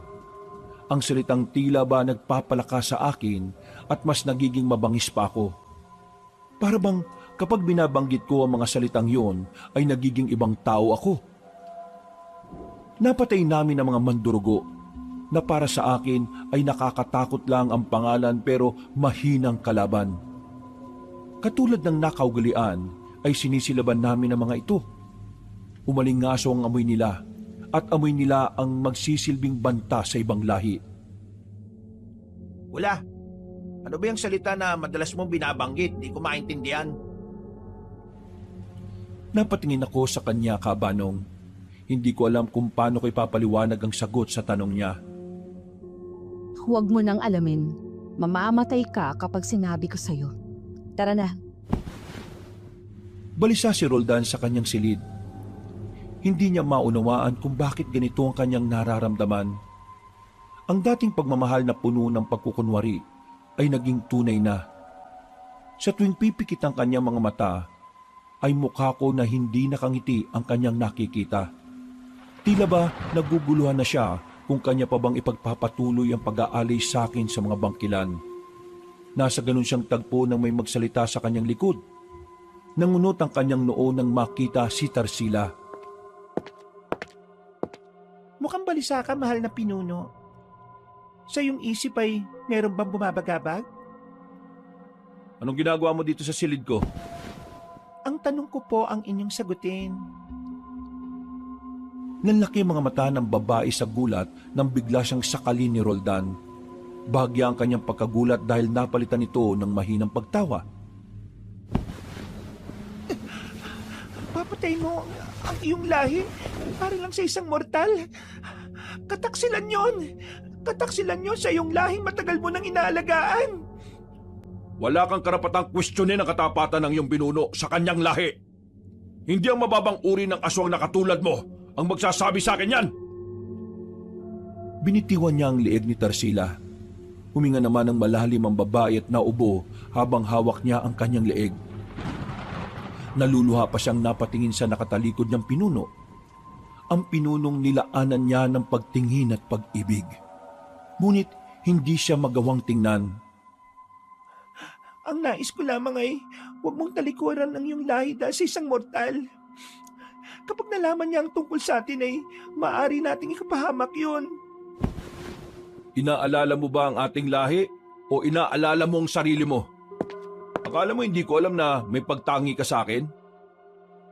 Pero nais kong malaman mo na kung hindi ang mortal na yon ang aking mapapangasawa, ay hindi rin ikaw ang nais ko na mapangasawa. Nanlaki ang mga mata ni Tarsila. Hindi niya akalain na alam ng kanyang pinuno ang matagal na niyang lihim. Hindi ko ibig ang mortal. Iaalay ko siya sa aking mapapangasawa. Walang iba, kundi ang pinuno ng mga bangkilan. Saad ni Roldan. Ngunit wala itong katotohanan. Nag-iisa lang ang babaeng nagpatibok ng puso ng gabunan. Walang iba, kundi ako. Ginugulo ko ang isip niya. Nagkaroon siya ng pagdadalawang isip na hindi niya kailanman nararanasan. Umalis na ang luhaang si Tarsila. Nag-iwan na lamang si Roldan ng isang malalim na buntong hininga bago lumabas sa kanyang silid. Samantala, kami ni Lucas ay naghahanda na para sa aming laban na magaganap. Kung kinakailangang ipain ko ang aking sarili para matalo ang mga gabunan, ay gagawin ko. Wala akong nararamdamang takot. Bagkus ay pinaghahandaan ko ang araw na yon kung saan magaganap ang madugong labanan. Laban sa aswang at manunugis. Nalalabit na, Lucas. Nalalabit na ang madugong laban. Sa pagsibol ng unang kabilugan ng buwan, dadanak ang dugo ng mga aswang. Mukhang ito na yung pinakamalaking laban na masasaksihan ko ah. Nasa ganun kaming pag-uusap nang marinig namin ng mga kapitbahay tungkol sa tagapagligtas. Sinabi ng mga kapitbahay na kitang-kita nila kung paano talunin ng mga tagapagligtas sa mga aswang. Anila, sila'y nakasuot ng mga maskara at damit na parang pangmandirigma. Nagkatinginan lang kami ni Lucas habang nakikinig sa usapan nila. Tingnan mo sila. Nagkaroon sila ng pag-asang muling masilayan ang mukha ng gabi na hindi na nila nasisilayan sapagkat nababalutan sila ng takot at pangamba. Maria, si Tarsila oh, paparating. Napatingin naman ako sa dalagang parating. Nangunot ang aking noo habang nakatingin kay Tarsila na akala mo'y parang susugod sa gera. Ang babaeng walang ibang ginawa kundi ang mahalin ng taong gusto niya. Pero hindi siya ang mahal eh. Walang emosyon akong napatingin kay Lucas Cabanong. Sabay lang kaming napalingon kay Tarsila nang tawagin niya ako. Hindi na ako magpapaligoy-ligoy pa. Lubayan mo si Roldan. Kung ayaw mong mapahamak, ay mas mainam na umalis ka na lang sa lugar na ito. Bakit naman ako mapapahamak? Tanong ko sa tonong hindi mo alam kung nagtatanong ba o nagbabanta.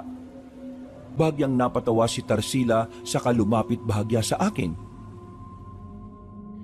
Masasaktan ka lang sapagkat may iba siyang babaeng napupusuan at hindi ikaw yon. Walang problema. Dahil alam kong hindi rin ikaw yun.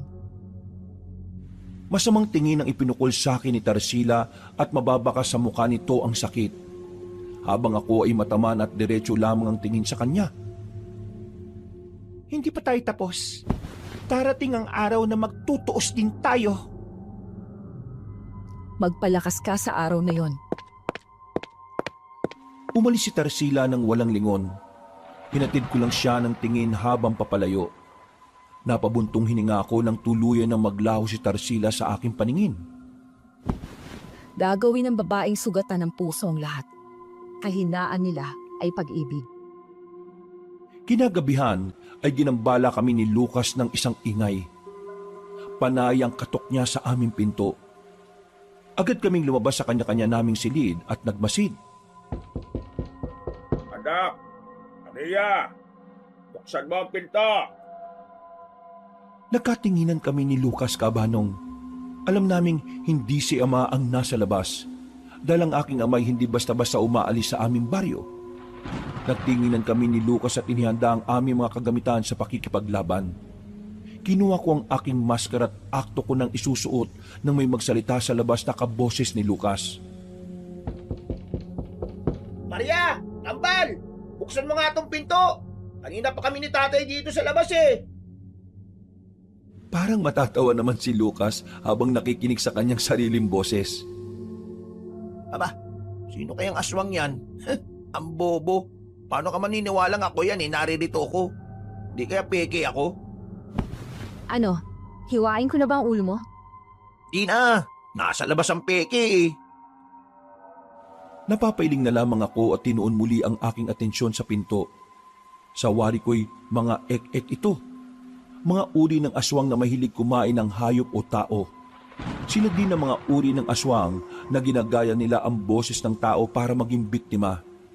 Sumenyas na ako na sa likod kami dumaan. Binilinan ko si Lucas na mag-ingat dahil baka may mga aswang din sa likod bahay. Nang akto ng bubuksan ni Lucas ang pinto'y pinigilan ko siya. Nagtataka naman siya kaya sinabi ko na may mga aswang sa likod. Bahagya niyang sinilip at nakita niya ang mga abwak. Sila ang uri ng mga aswang ng mga kalalakihan na may kakayahang magpalit anyo bilang bayawak. At ang kanilang mga kababaihan ay may kakayanang magpalit anyo bilang mga uwak. Naghukay sila sa lupa upang mag-abang ng kanilang mabibiktima. Mga walang iya. Nagtawag pa ng kakampi ah. Nasa ganun kaming tagpo na magsigawan ng mga aswang na ek-ek sa kabilang pinto. Nagkatinginan pa kaming dalawa. Dali-dali kaming nagtungo sa sala para silipin ang nangyayari. Nakita namin ang isang lalaki na walang habas na pinagbububugbog ang mga aswang. At sa hula ko ay si Roldan yon. Bagay na hindi nga ako nagkamali. Hindi ba sinabi ko sa inyo na hindi ang bahay na yan? Umalis na kayo sa lugar na ito bago ko pa kayo sunugin. Nakita namin na nagsisiatrasa ng mga aswang. Tinungo namin ni Lucas ang kusina at nakita rin niyang nagsiatrasa ng mga aswang. Bumalik siya sa akin at sinabing nag-alisa na ang mga aswang sa likod ng bahay. Tahimik lang kaming nakamasid. Walang umiimik at halos di humihinga habang naririnig namin ang yapak na papalapit sa pinto. Maria, hindi ko hayaang ikaw ay mapahamak. Sana'y malaman mo na totoo ang aking nararamdaman sa'yo. Hindi mo ako pinapatulog eh. Ginambala mo ang aking nananahimik na puso. Ginulo mo ang isipan ko. Naririto lang ako babantayan kita. Saad ni Roldan mula sa labas. Nakatinginan at nagkasinyasan pa kaming dalawa ni Lucas. Tahimik kaming bumalik sa aming mga silid. At pareho din kaming hindi nakatulog na dalawa sa pagmamatsyag sa paligid. Kinabukasan, pareho kaming puyat ni Lucas. Tinanong naman kami ni Aling Marcy kung bakit tila matamblay kaming dalawa. Sinabi namin ni Lucas na hindi kami nakatulog sa mga kaluskos na naririnig sa aming bahay. Tila nangamba naman si Aling Marcy at sinabing baka mga aswang ang nanggagambala sa amin. Kinabahan nga kami, Aling Marcy. Napuyat patuloy kami. Mukhang hindi naman halatang puyat ka. Yung aswang mong ang manliligaw hindi mo raw pinapatulog. Ginagambala mo raw ang kanyang nananahimik na puso. Napuyat nga siya Ako pa kaya? Babatukan ko sana siya ngunit mabilis na lumayo si Lucas. Nasa ganun kaming tagpo nang dumating si Roldan. May dala itong bulaklak at takangiting inabot niya sa akin. Habang ako ay nakasimangot lang. Binati naman niya si Aling Marcy at Lucas. Napatango naman ng dalawa't binati rin siya pabalik. Maria, pumapayag ka na bang daling kita sa baryo namin? Para ano? Para ialay sa pinuno ng bangkilan? Nakangiti namang naghihintay ng kasagutan si Roldan Cabanong habang ako ay wala kahit na anong emosyon na makikita sa aking muka. Hindi malaman ni Roldan kung ako ba ay galit, malungkot o masaya. Sa lahat ng mortal na kanyang nakadaupang palad, ako lang umano ang hindi niya mabasa. Palaging blankong ekspresyon o emosyon. Sige, kailan ba? Sa unang pagsibol ng kabilugan ng buwan, magdaraos ng isang pagtitipon ng aming barangay Katunayan, ginagawa namin to tuwing unang pagsibol ng buwan. Pasasalamat namin sa lahat ng biyayang natanggap namin. Sige, asahan mong ako ay darating. Napangiti naman si Roldan at niyakap ako, Kabanong. Ngunit sa puso niya'y merong pagdadalawang isip. Balak niya'y hawaan na lamang ako nang sa ganun ay hindi na ako may alay sa pinuno ng mga bangkilan. Napasaya mo ako, Maria. Kung alam mo lang kung gaano mo ako napasaya. Hindi lang ako umimik. Bagay na ikinangiti naman ni Roldan. Para kay Roldan ay ako ang natatanging babae para sa kanya. Bagaman hindi ako marunong umiti o magpakita ng ekspresyon, sa kanyang mga mata ay masaya na siya. Ngunit ang kasiyahan niya ay napalitan ng lungkot. Sa isiping ipapahamak niya ang buhay ng pinakamamahal niyang dilag sa mundo. At ako yon. Maria, ikaw palang unang babaeng aking minahal. Ang malas mo naman na akong unang mong minahal. Sana, Maria, mapagbigyan mo ako sa aking pag-ibig. Sa kabilugan ng buwan natin malalaman kung dapat mo pa ba akong mahalin. 2 araw na lang ay unang pagsibol na ng buwan. At habang papalapit ang kabilugan ng buwan, ay siya ring pananalasa ng mga aswang sa mga karatig bayan. Habang kami ay nagmamatsyag, isang manananggal ang aming nakita sa isang bubungan. Umapagaspas pa ang pakpak nito. Hoy! Anong ginagawa mo dyan? Narito ang pinto, Nang makita namin ang aswang ay agad ditong lumipad. Nagtanguan naman kami ni Lucas at walang pagdadalawang isip na sinundan ng aswang. Pumasok ito sa gubat, ngunit hindi namin nilubayan ang aswang. Halos lawit na ang dila nito kakalipad. May pagkakataong aakyat bababa ang kanyang paglipad.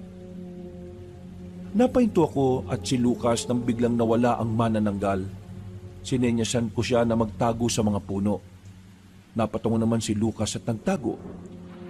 Ilang minuto kaming naghalukip-kip sa mga puno nang lumabas ang manananggal. Palinga-linga pa ito na tila ba hinahanap kaming dalawa. Nang matapat ng manananggal kay Lucas, ay walang habas niya itong pinalo ng kahoy. Hindi niya ito tinigilan kakahampas. Napapasigaw naman ang manananggal habang sinasangga ang paghampas ni Lucas. Walang iya ka. Pinagod mo kami, ha? Makakatim ka talaga sa akin ngayon. Gigil na saad ni Lucas sabay sapak sa manananggal. Matapang pa itong nakipaglabang kay Lucas, habang ang huli ay hindi rin patatalo. Tapusin mo na yan. Ha? Ngayon na? Kawawa naman tong hayop na to. Mamamatay ng walang paa. Mahalaga pa ba yan? Napatingin naman si Lucas sa manananggal na parabang tinatanong nito kung nasa ang kanyang mga paa. Ngunit napakatapang ng manananggal at balak pa mangagat. Kaya wala siyang habas na sinapak si Lucas. Walang iya ka? Ako na nga to nag-aalala sa iyong mamamatay kang walang paa, tapos kakagatin mo pa ako, ha? Saad niya, saka sinuntok ang manananggal. Nang manamlay ang aswang ay tumayo na siya. Napatingin pa siya sa akin ng hapong-hapo. Halos di siya makahinga kaya itinuro niya ang aswang na halos lawit ang dila dahil hinila niya. Bikasan mo na ng dasal mo yung hayop na yan. Ikaw na pumatay dyan. Iningal ako sa lintik na. Ha? Hindi pa man natatapos ni Lucas ang sasabihin ay hiniwa ko na ang aswang. Nagulat na lamang siya nang nagtalsika ng dugo sa lupa. Nakanganga pa siyang napatingin sa akin at muling napatingin sa patay na aswang. Mahinang nilalang lang yan. Tara na. Hindi mo man lang ba hanapin yung paan yan? Hanapin mo kung gusto mo. Sad ko sa kanya sabay alis. Napatingin pa siya sa aswang nang wala ng buhay at sinabing hahanapin di umano ng aswang ang kanyang paa. Ngunit bago pa siya makaalis ay tinapunan ko na ng apoy ang aswang dahilan para magliyab ito. Nagulat pa si Lucas nang lumiyab ang katawan ng manananggal. Napatingin naman siya sa akin. Nakatingin lang ako sa kanya na walang nakikitang emosyon.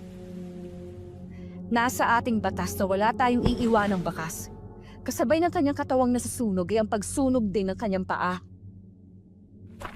Isang araw na lamang ay magaganap na ang totoong laban. Kami ay umuwi muna sa aming bayan para muling makipagpulong sa aming lahi. Masaya naman kaming sinalubong ng aming mga kanayon. Nagpatawag ng pagpupulong ang aking ama para planuhin ang mga gagawin namin sa paglusob. Sinabi ng aking ama na kailangan maingat kami sa bawat kilos, katulad ng mga kilos namin nung kami nag-iinsayo pa lamang.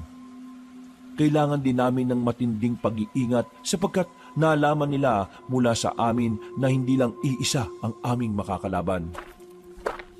Huwag kayong mabahala. Talihim akong makipag-ugnayan sa mga manunugi sa tatlong panig ng kalikasan. Ha? Nasalisyan mo ako? Di naman kita nakitang umalis, ha? Lihim nga, di ba?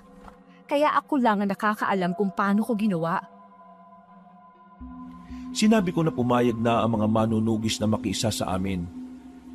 Asahan umano namin na sila'y hindi aatras sa laban. Kilala umano nila ako. Naipaabot na sa kanila ang balita tungkol sa akin sa pamamagitan ng mga babaylan nila. At alam umano nila kung gaano ako katapang at kabangis sa larangan ng panunugis. Ipinakita ko ang mapa ng lugar kung saan dapat kami pumwesto. Ang timog ang aming napili. At ang silangan, kanluran at hilaga ay ang ibang manunugis ang pupwesto. Sinabi rin ni Ama na magpapakalat siya sa iba pang lugar na maaring labasan ng mga aswang. Katulad na lang halimbawa ang timog silangan o hilagang kanluran. Si Maria ay papasok sa kuta ng mga gabunan. Hintayin natin ang kanyang hudyat bago tayo sumugod. Ako ay magpapadala ng salitang akara na ang ibig sabihin ay sugod. Yon ang aking hudyat. Yon ang salitang ating gagamitin nang sa ganun hindi maunawaan ng mga aswang. Hindi tayo maaaring gumamit ng Latin dahil mauunawaan niya ng mga aswang at ang mga babaylan nang siyang mananalangin dito sa ating baryo para sa ating tagumpay. Huwag kayong matakot. Ang inyong mga kwintas at anting-anting ay mayroon ng mga dasal para kayo ay protektahan bukas. Huwag ninyo itong ihihiwalay sa inyong mga katawan. Matapos ang pagpupulong ay nagsihanda na kami. Si Lucas ang naatasan ko na magdala ng aking baston at maskara, habang ako naman ay inayos ang aking sarili para maging kaaya-aya sa paningin ng mga aswang. Nasa ganun akong tagpo nang pumasok ang aking ina. Nakangiti itong nakatingin sa akin. Samantalang ako'y walang kahit na anong emosyon na makikita sa buo kong sistema. Tunay ngang ikaw ay napakaganda, anak. Ngunit may kulang sa parte ng iyong mukha para ikaw ay mas gumanda pa. Nangunot naman ang mukha ko sa sinabi ng aking ina. Natawa naman si ina at napabuntong hininga habang hawak ang mukha ko. Nawala na ang ngiti sa iyong mga labi, sa iyong mga mata. Ang ngiti ang pinakamagandang bahagi ng ating mukha, anak. Ng ating pagkatao at ng ating kaluluwa. Hindi lang ako umiimik. Hindi ko rin alam kung bakit hindi ako marunong ngumiti. Simula nung ako'y makapatay ng batang aswang na may hawak na sanggol ay nawalan na ako ng ganang ngumiti. Ang tanging hangarin ko na lamang ay makapatay ako ng mga aswang. Tila ba hinahanap-hanap na rin ang aking katawan ng labanan. Napatayo ang aking ina at hinawakan ako sa balikat, Kabanong. Napatingin ako sa salamin kung saan makikita ko sa aking likuran ng refleksyon ng aking ina na nakangiti sa akin. Anak, mapanganib ang gagawin mong pagpasok sa kuta ng mga gabunan. Ako'y nag-aalala para sa iyo, ngunit ako'y nagtitiwala rin, anak. Nagtitiwala ako sa iyong tapang at galing. Hari naway sumaiyo ang Diyos sa iyong misyon. Huwag dawa niyang pabayaan ang ating lahi. Ikaw at ang iyong ama. Huwag kayo mabahala, ina. Hindi tayo pababayaan ng Diyos. Napangiti si ina at niyakap niya ako mula sa likod. Hinawakan ko naman ang kamay ng ina ko na nakayakap sa akin. At tahimik ko lang na pinagmamasdan ng refleksyon niya sa salamin. Muling napangiti si ina at bahagyang hinagod ang balikat ko bago lumabas. Naiwan akong mag-isa sa aking silid na nanatiling nakaupo at pinagmamasdan ng aking muka. Kinabukasan ay nasa bayan na kami kung saan kami namamalagi ni Lucas. Ilang oras na lamang ay susunduin na ako ni Roldan upang dalhin sa kanilang bayan. Nakasuot ako ng bestida na napakaganda, ngunit nakapaloob sa aking bestida ang aking kasuotang pandigma. Napalingon ako nang marinig ang tawa ng aking kababata.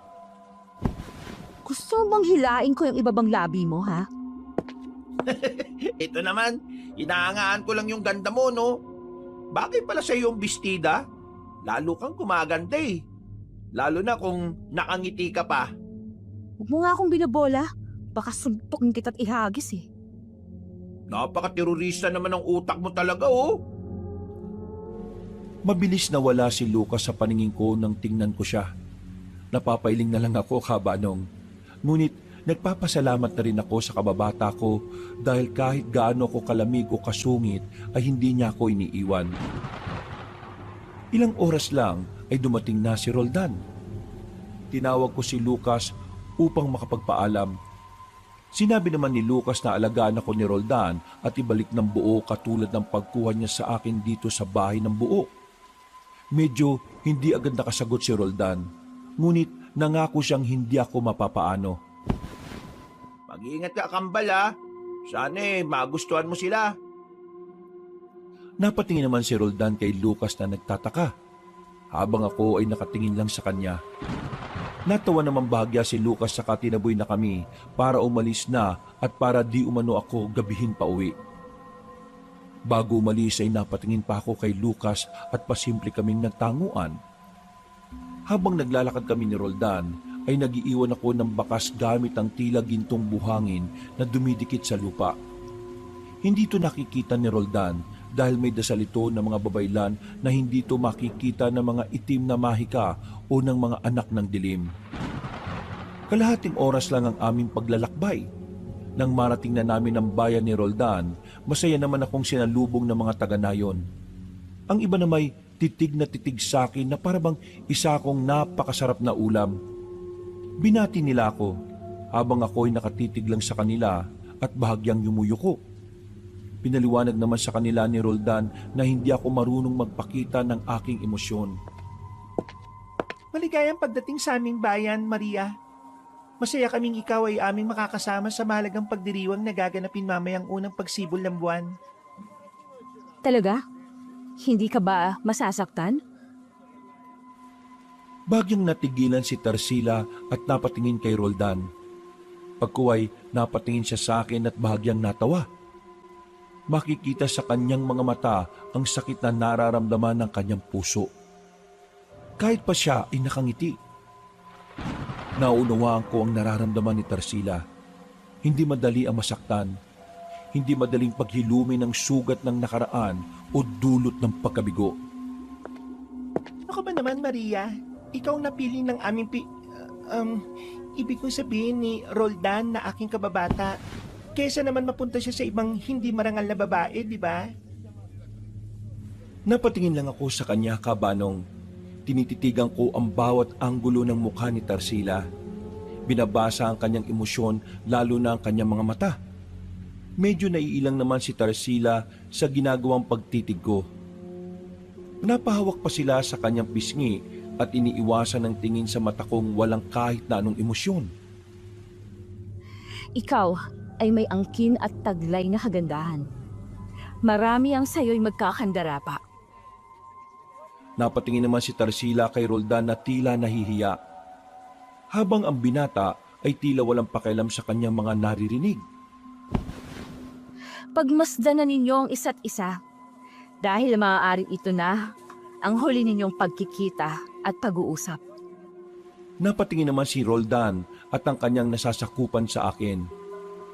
Mababakas ang kanilang pagtataka, ngunit ako ay nanatili lang na nakatingin sa kanila. Selosa akong tao at may batas akong kapag akin ay akin. Kumbaga, aking pinangangalagaan at iniingatan ng aking teritoryo at pag-aari na hindi maaagaw ng iba. Natawa naman si Roldan at sinabing pinakabako umano siya. Nagtanong naman ako kung ano ba ang kanilang iniisip sa aking sinabi upang kabahan sila ng ganon. Sinagot naman ako ni Roldan na huwag na lamang yung pansinin at kami magtungo na sa bulwagan ng kanilang baryo kung saan gaganapin ang kanilang pagtitipon.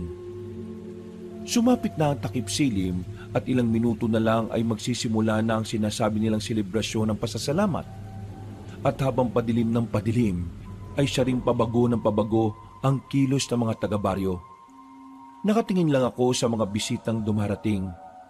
Lahat sila'y napapasinghap sa hangin na akala mo'y may naaamoy silang napakasarap. Lahat ng klase ng aswang na kayang panatilihin ang kanilang anyong tao ay naroroon. Sila ang mga aswang na magpapalit anyo lamang kung ilalabas nila ang kanilang mga tunay na anyo. Nakita ko ang grupo ng mga naggagandahang mga kababaihan na sinalubong naman ni Tarsila. Marahil ito na ang mga bangkilan. Napatingin pa sila sa akin at sabay na napasinghap sa hangin. Lumapit ang pinuno kay Roldan at pinakilala naman niya ako sa babae. Napangiti ang pinuno ng bangkilan at tinanong si Roldan kung siya ba umano. Alanganin pang napatango si Roldan. Maririnig ang tawa ng pinuno ng bangkilan sabay hawak sa kamay ko at bahagya itong inamoy. Sige, amuyin mo. Langhapin mo lahat ng ritual sa kamay ko. Napapikit pa ang pinuno ng bangkilan habang inaamoy niya ako. Pagkunway, sinabi niyang napakabango ko umano. Tila isang aroma na nakakabighani at nakakatakam. Agad naman binago ni Roldan ang usapan. Nag-usap pa sila ng Latin na akala nila hindi ko mauunawaan. Sinabi ni Roldan sa pinuno ng mga bangkilan na huwag masyadong magpapahalata na sinagot naman ng pinuno ng bangkilan na mamamatay na rin naman ako. Maya-maya'y dumating si Tarsila dala ang inumin. Isa umano yung espesyal na inumin na ang inapa ni Roldan ang may gawa. Pasimpleng nangunot ang noo ko, ngunit tinanggap ko pa rin ang inumin. Para sa ating panauhin, ating itaas ang ating baso. Ito'y tanda ng ating pasasalamat at pagpupugay ng isang dalagang nagpapatibok ng puso ko. Siya si Maria, ang inyong magiging pinuno, sapagkat siya'y iniibig ng inyong pinuno. Nagsigawan naman ang mga taga-baryo at itinaas ang kanilang mga baso't sabay-sabay na ininom ang alak. Napatingin naman sila sa akin. Ininom ko ang alak na ikinasigaw ng mga aswang. Pagkuway, nabitiwan ko ang baso't nawalan ako ng malay. Iminulat ko bahagya ang aking mga mata at nakita ko ang mga aswang na nagdiriwang. Nagsasayawan ang mga ito sa ilalim ng sinag ng buwan. Nakakatakot ang kanilang mga mukha. Tanging si Roldan at ang pinuno ng mga bangkilan ang hindi nagbabago ang itsura. Nasa ganun akong tagpo nang may tao sa likod ko. Hindi ako kumilos nang sabihin niyang aalisin niya ang pagkakatali ng lubid sa aking mga kamay at paa. Ngunit wag lamang siyang magpapalata sa pinuno ng mga gabunan. Nang maalis na ang nasa kamay ko, ay natigilan siya at nagtago sa ilalim ng bato. Dahil lumarap si Roldan at ang pinuno ng bangkilan. Umakyat bahagya si Roldan upang maging kapantay ko. Hinawakan niya ang pisngi ko at sinabing, "Mahal na mahal kita, Maria. Ngunit meron akong sinumpaang tungkulin at katapatan sa aking lahi. Meron akong isang salita na hindi ko maaaring baliin." Yon ay isang uri ng kaduwagan. Saad ko sa mababang tono ng aking boses na kinagulat ni Roldan. Bagya pa siyang napatras nang tingnan ko siya. Makikita sa mga mata ko ang tila nagliliyab na apoy. Makikita ang galit at ang pagiging mabangis. Tapusin na natin ang palabas. Tapusin na natin ang gabi ito.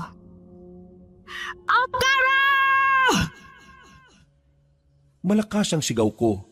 Napayuko pa si Roldan ng tila may lumipad na bagay na galing kung saan papunta sa akin. Sa isang segundo lang ay hawak ko na ang aking dalawang baston. Agad kong pinutol ang lubid sa aking paa at pinunit ang aking damit. Nagpaikot-ikot pa ako at itinaas ang kamay para saluhin ang aking maskara. Pagharap ko kay Roldan ay nagulat ito sa kanyang nakita. Ha? Ang manunugis? Ako nga, at wala nang iba. Saad ko, sabay ang pagbanggit ko ng salitang madalas kong banggitin kapag may laban akong kinakaharap. Pagkuway, agad akong umikot at malakas na sinipa ang pinuno ng mga gabunan. Parang bakal na tumama si Roldan sa malaking bato. Napanganga naman ang ibang aswang sa nasaksihan. Sumigaw ang mga aswang. At aktong susugod sa akin, ngunit naghiyawa ng ibang aswang sa likod. Paglingon nila'y ang mga manunugis. Nagpalitan niyo ang pinuno ng bangkilan.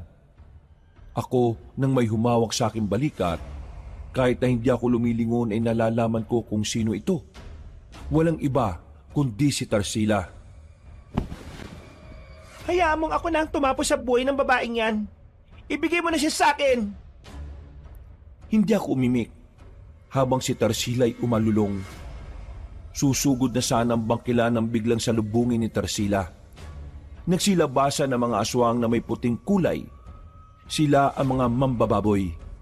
Mga uri ng aswang na mas piniling mamuhay ng tama at walang ginagambalang tao.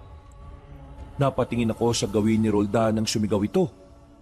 Sumilay ang ngiti ko sa likod ng aking maskara at agad na sinalubong si Roldan. Nagpambuno kami at nagpalitan ng hampas sa aming mga sandata. Ang aking baston laban sa mahabang kuko ni Roldan. May pagkakataong natatamaan ako ni Roldan ngunit tila baliwala lang sa akin. At napapabalik ko ang likod ni Roldan habang umuusok kapag natatamaan ng aking baston. Hindi makapaniwala si Roldan na nagpapasok siya sa kanyang kuta ng isang mabangis na manunugis. Masyado niya akong minaliit. Hindi man lang niya naramdaman na hindi ako basta-bastang tao. Sa lalim ng iniisip ni Roldan ay halos humiwalay ang kanyang ulo sa kanyang katawan nang tamaan ng baston ko. Tumilapon si Roldan at nagpagulong-gulong. Hindi niya alam kung bakit hindi siya makalaban sa akin. Napatayo siya bagya at napatingin sa unahan kung nasaan ako. Nakita niya akong papalapit sa kanya.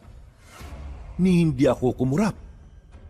Nagpalinga-linga si Roldan at naisip niyang pumasok sa gubat. Napatingin pa siya bagya sa akin na papalapit habang ang baston ko ay hinihila ko. Tumayo siya at dali-daling tumakbo. Ngunit nagulat siya na sa isang iglap ay nasa harapan na niya ako na walang kahit na anong emosyon. Saan ka pupunta, mahal na pinuno? Saad ko sabay sipa kay Roldan. Pinagsanggapan ng binata ang kanyang kamay ngunit hindi nito naagapan ng sipa ko. Malakas siya, ngunit aminado siyang mas malakas ako. Ipinangtungkod niya ang kanyang mga paa sa kahoy sabay lipad pabalik sa akin. Nagpalitan kami ng suntok at sipa. May pagkakataong natatamaan niya ako dahilan para tumilapon ako ng malayo. Ngunit tumayo pa rin ako na parabang walang nangyari. Nakita niyang nagpahid ako ng aking labi. Dumura pa ako at muling naghanda para lusubin siya. Tumakbo ko ng mabilis. Tumakbo rin siya para salubungin ako. Nagpang-abot kami't nagtagisan ng lakas. Umiilaw pa ang baston ko sa tuwing natatamaan ng kuko ni Roldan. Sinipa niya ako ng malakas. Tumilapon ako ngunit agad ding nakapreno gamit ang aking baston at paa. Nagngingit-ngit sa galit si Roldan dahil tila ba hindi niya ako matablan.